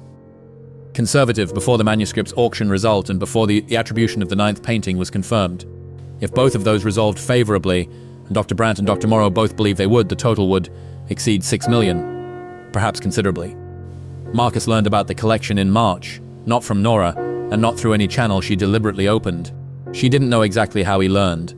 What she knew was that his attorney sent her a letter on the 14th of March that she recognized immediately for what it was, an attempt, careful and precisely worded, to suggest that the collection might be considered marital property, given that Nora had owned the cabin during the marriage and had therefore potentially a cred value in the property during the years they were together. She read the letter twice. Then she called the attorney she'd retained in January, a woman named Frances Cole, who had 30 years of estate law experience and who had reviewed the property transfer documentation and the collection purchase records before accepting Nora as a client. Frances was not concerned. The property had been transferred to Nora by name before the marriage. The collection had been purchased entirely by Elsa, using Elsa's funds over the course of 40 years. The last purchase predating the marriage by 8 years, according to the journal records. The collection had passed to Nora through Elsa's estate, not through any marital asset. There was no legal basis for Marcus's inquiry, Frances said. And the fact that his attorney had framed the letter carefully rather than assertively told her that his attorney understood this and was testing rather than claiming. She drafted a response, Frances did, and sent it. She did not hear from Marcus's attorney again. She heard from Marcus directly once. He called in early April. On an evening, she was sitting on the porch watching the last of the winter give way to the first warmth of spring. The trees beginning the soft tentative bloom that preceded full leaf. The creek was louder now with snowmelt. The mountains had a different color, something warmer at their lower slopes. The first suggestion of green returning. She almost didn't answer. Then she did, because she was not the same woman she'd been in November, and she understood now that there were conversations you didn't avoid if you wanted to be done with them. He didn't say much. His voice had the careful quality of a man choosing his words, which was how she'd always known him to speak and which she'd once mistaken for thoughtfulness. He said he'd heard she'd found something at the cabin. He said he hoped she was doing well. He said it in the tone of someone waiting to be given information, and she didn't give him any. She told him she was doing fine. She told him the cabin had turned out to be a good investment. She said it without emphasis, without drama, without the satisfaction she might have imagined feeling in this moment, because the satisfaction when it came was quieter than she'd expected and turned inward rather than outward. It was not about Marcus. It had stopped being about Marcus somewhere around the 4th week in the cabin when she opened the 3rd wooden crate and read her grandmother's journal entry from 1963. and understood that what was happening here had nothing to do with him. He offered a vague formulation about staying in touch. She said she'd think about it. She ended the call and sat on the porch with her phone in her lap and watched the mountains hold their shape against the pale April sky. She didn't feel triumphant. She felt something more durable than triumph. She felt finished with a particular kind of weight she'd been carrying so long. She'd stopped knowing it was there. It had put itself down somewhere between the trapore and the stone building, and she hadn't noticed until this moment when she reached for it and found only air. The first auction was in June at a specialist numismatic house in Philadelphia that Howard Ash had recommended. She brought 17 coins from the graded collection, specifically chosen with his guidance, representing a range of types and periods that would appeal to different segments of the collector market. She attended in person because she decided she wanted to be there for the first time. She converted any part of Elsa's collection into the form that Elsa had presumably intended it to eventually take. She sat in the back of the room. She wore a jacket she'd bought at a thrift store in Charlottesville, and which she planned to replace soon, but which felt right for this occasion. For some reason, she didn't analyze. She watched the room fill with people who knew what they were doing and why they were there, and she felt entirely calm. The first coin went for $43,000. A Morgan dollar in a grade that Howard had explained was rare for its date. A coin for which the bidding opened at $12,000 and climbed in increments that accelerated as the room narrowed to 2 bidders and then one. $43. Zero for a coin her grandmother had purchased. She knew from the records for $60 at an estate sale in 1974. She sat very still and watched the auctioneer's gavel come down and felt her grandmother's 40 years of patience arrive in the room like a presence, like someone standing just at the edge of her vision who was pleased. The 17 coins she'd brought sold in total for $412,000. She drove back to the cabin that evening on roads she knew by heart now. The interstate, and then the county route, and then the secondary road that narrowed to a lane between the trees, and she pulled into the gravel drive and sat for a moment with the engine off. The mountains were purple at their tops in the long summer evening. The sky above them a deep clear blue that was the particular blue of the Virginia mountains in June, a color she had no name for except the one she'd given it in her mind over the months she'd been here. Elsa's blue. She went inside and built a small fire despite the warmth of the evening because the fire felt right, felt like a companion and not a necessity. And she made tea and sat at the wooden table and opened the last page of her notebook and looked at the number she'd written there in February. $412. Zero subtracted from the conservative total left a balance that was still, even now, larger than anything she'd ever held in her hands in her life. The assessment process continued. The manuscript and the painting were still months from resolution. The rest of the collection would go to market over the course of the next 2 years, Gerald had advised, strategically timed to avoid flooding any single segment of the market and to catch the right moments in the auction cycle. But she had $412,000 in a bank account with her name on it. A fact so new and so unlike anything her recent life had prepared her for that she kept having to remind herself it was true. Not in the way of someone who distrusted good fortune, but in the way of someone who wanted to receive it fully rather than partially, who wanted to let it become real rather than holding it at a distance where it felt theoretical. She called Darla that night. She told her about the auction. She told her the number. She heard Darla sit down somewhere, the particular sound of a person needing the support of a chair. Then she told Darla what she decided to do, and that was a different kind of call. She was paying off Darla's apartment lease for the next 2 years. This was not negotiable. She told Darla before Darla could speak because Darla had given her a couch and coffee and a Priya who drew pictures of cabins with oversized suns, and those things had kept her from coming apart at a moment when coming apart was a genuine possibility. And money was one of the ways she knew how to say thank you that would last. Darla cried again, this time not quietly. She was also setting up a small education fund for Priya, which Darla didn't find out about until later when the documentation arrived.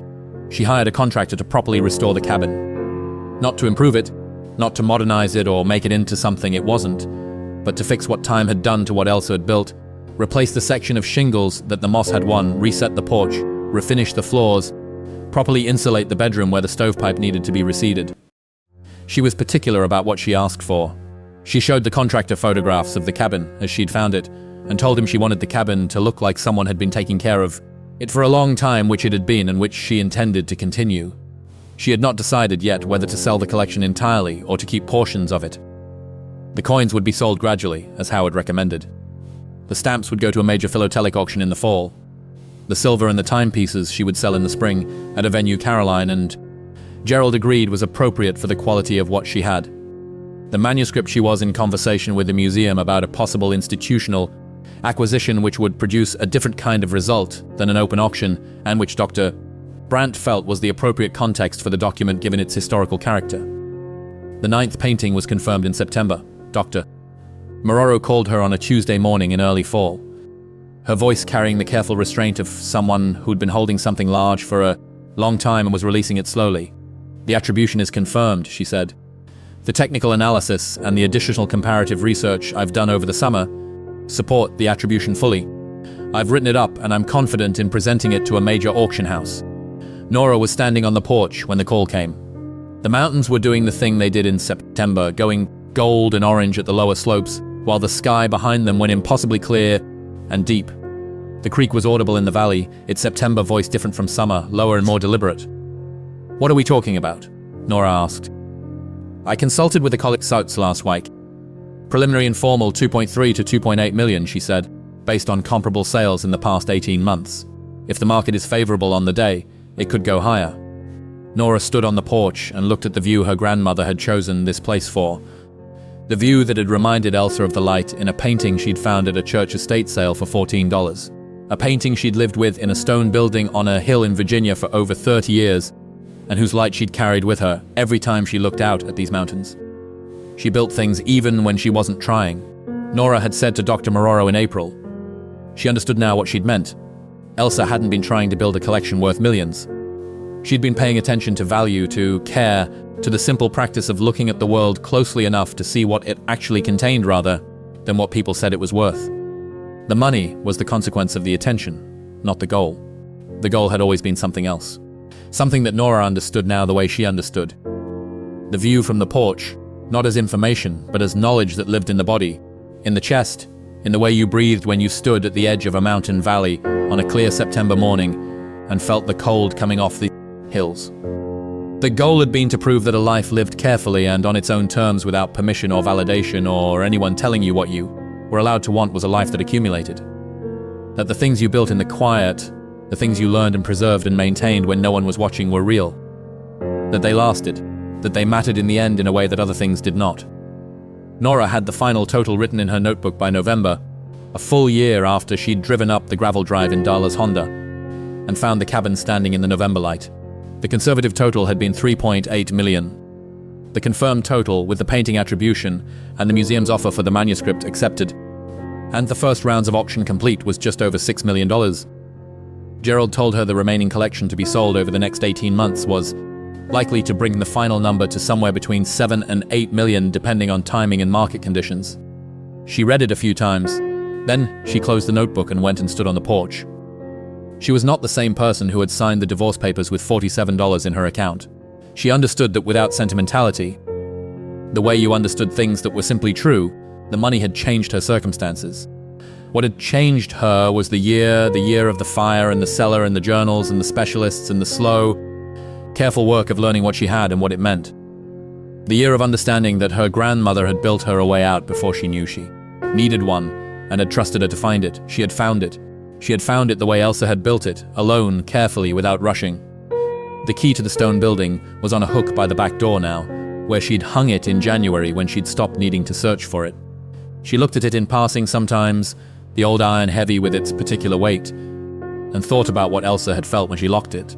Whether she'd locked it with the specific knowledge of who would eventually open it, or whether she'd simply trusted the future to send the right person, which amounted in the end to the same thing. She walked back inside and added a log to the fire and stood at the window and looked at the mountains going blue in the early evening, the last of the daylight pulling away from the valley below, the creek invisible now, but audible, its steady voice carrying up the hill through the cold autumn air. She thought about what it meant to inherit something. Not the money, not the specific items her grandmother had chosen and kept and prepared. What it meant to inherit a way of being in the world. The understanding that value occurred slowly and in secret and through attention, not through performance. That the most important things were built in the quiet, in the space where nobody was watching, in the years before you were needed. Elsa had been building for 40 years toward a future. She couldn't specify toward a need she could sense without being able to name it. She had built without telling anyone, without asking for credit, without allowing the smallness of what it looked like from the outside to discourage what she knew about what it was on the inside. A cabin worth $1, an inheritance worth $8 million. The fire crackled behind her. The mountains held their shape in the fading light. The creek kept talking in the valley below, the way it had been talking for centuries, the way it would keep talking long after the cabin and the building and all the careful work of all the patient lives that had moved through this place were eventually folded back into the earth. Nora stood at the window and let the quiet fill the room around her, let it settle into the corners and across the worn pine floors and up through the rafters above the stone chimney and out into the cold mountain air. And she understood that this was what Elsa had been trying to tell her, had been building toward telling her for 40 years. That the world contained more than it appeared, that the overlooked things, the things valued at nothing by the people who moved through the world too quickly to look at them closely, were often the things that had been waiting longest. That patience was not passive, that silence was not absence. That a woman who drove the same car for 21 years and wore her shoes until they wore through was not a woman without ambition. She was a woman whose ambition had a longer horizon than most people were willing to wait for. She had waited, she had built. She had left what she'd built in a place she knew would eventually be found by someone who needed it and who would know what to do with it. She had been right about all of it. Nora turned from the window, made tea, sat at the table her grandmother had sat at, and opened a new notebook, the first page blank and waiting, and wrote the date at the top in small, precise letters, slightly slanted. Then she began, not a list this time, not an inventory or a tally or a running calculation of what she had or what it might be worth. What she wrote on the first page of the new notebook was something she hadn't written before. Something she was only now ready to write because you couldn't write it before you understood it. And she was only now understanding it. The way you came to understand the most important things, not all at once, but in layers. Each one revealing the next, each one requiring the one before it. She wrote about Elsa. She wrote about what it meant to build something for 40 years in silence and to trust building itself to outlast you, to find its purpose after you were gone. She wrote about the cabin, and the cellar in the stone building, and the trees, and the key on the nail in the back of the cabinet, and all the small, deliberate things her grandmother had left behind for someone with enough patience and enough need to notice them. She wrote slowly and without stopping, the way she'd been learning to do things since November without rushing to the conclusion, letting the middle of the thing have its full weight before she arrived at the end. Outside, the November mountains were going dark in the early evening, the way they'd gone dark on the first evening she'd spent here. The year closing its circle around her, the seasons completing themselves over the hills and the creek, and the bare trees that had already lost their autumn color and stood waiting for winter, with the patience of things that knew how to wait. She thought about what Darla had said on that first call, the one in early December when Nora had told her the whole of it. She said it knowing you would need it before you knew you needed it. She had been trying to understand in the months since whether that was grief or grace or some combination of the two. Whether it made her sad that her grandmother had seen what was coming before she had built a safety net in silence while Nora was still trusting the floor she was standing on. Whether it should feel like failure not to have seen it herself. Whether it should feel like loss that Elsa had known and said nothing. She had decided it felt like neither. It felt like love in the specific form that love took in women of Elsa's generation and temperament. Not demonstrative, not verbal, not even visible until the moment it became necessary. Invisible, accumulated, carefully maintained. Waiting in the dark to be useful. The fire needed a log. She got up and added one and stood for a moment watching it take. The new wood going from dark to bright as the heat found it. The flames adjusting their shape around the addition. The cabin around her was warm and quiet and entirely hers. She thought about what she would do with what remained of the next year. After the collection was fully sold, the final accounting was closed, and the number in her notebook had settled into its permanent form. Gerald had advised her to work with a financial advisor she trusted to approach the management of the proceeds with the same care Elsa had brought to the accumulation of them. She was taking that advice. Moving too fast was how you miss things. Moving too fast was how a person ended up with $47 in a borrowed couch. She was not moving too fast. She had also thought carefully about what the collection itself had taught her beyond the money, beyond the financial transformation that was already well underway. What it had taught her was harder to write down and harder to explain, and more valuable than anything she'd found in the cellar or the stone building. It was the lesson of Elsa's journals. The lesson she'd been reading every night for months in the careful daily entries of a woman who knew exactly what she was doing and had never needed anyone else to know it too. Value was everywhere. It was in things people overlooked because they didn't know how to look, or because looking took too long, or because the return on the looking wasn't immediately obvious. It was in the thing assessed at $1 and left off the asset disclosure because nobody had time to consider it carefully. It was in the woman across the table who had been dismissed as an asset because she was no longer performing according to someone else's metrics. It was in the patience to stay with something long enough to understand what it actually was rather than what it appeared to be. She had inherited more than a collection. She had inherited a way of seeing. She wrote that in the notebook, not because it needed to be recorded, but because writing was how she made things fully real, how she confirmed for herself that she'd actually arrived at the understanding and not just at its neighborhood. She had inherited a way of seeing. She intended to use it. The log she'd added had caught fully now. The fire steady and bright behind the screen, its warmth filling the main room of the cabin in the way that would heat filled rooms, not from a single source, but from everywhere at once, the walls and the floor and the air itself warming around her.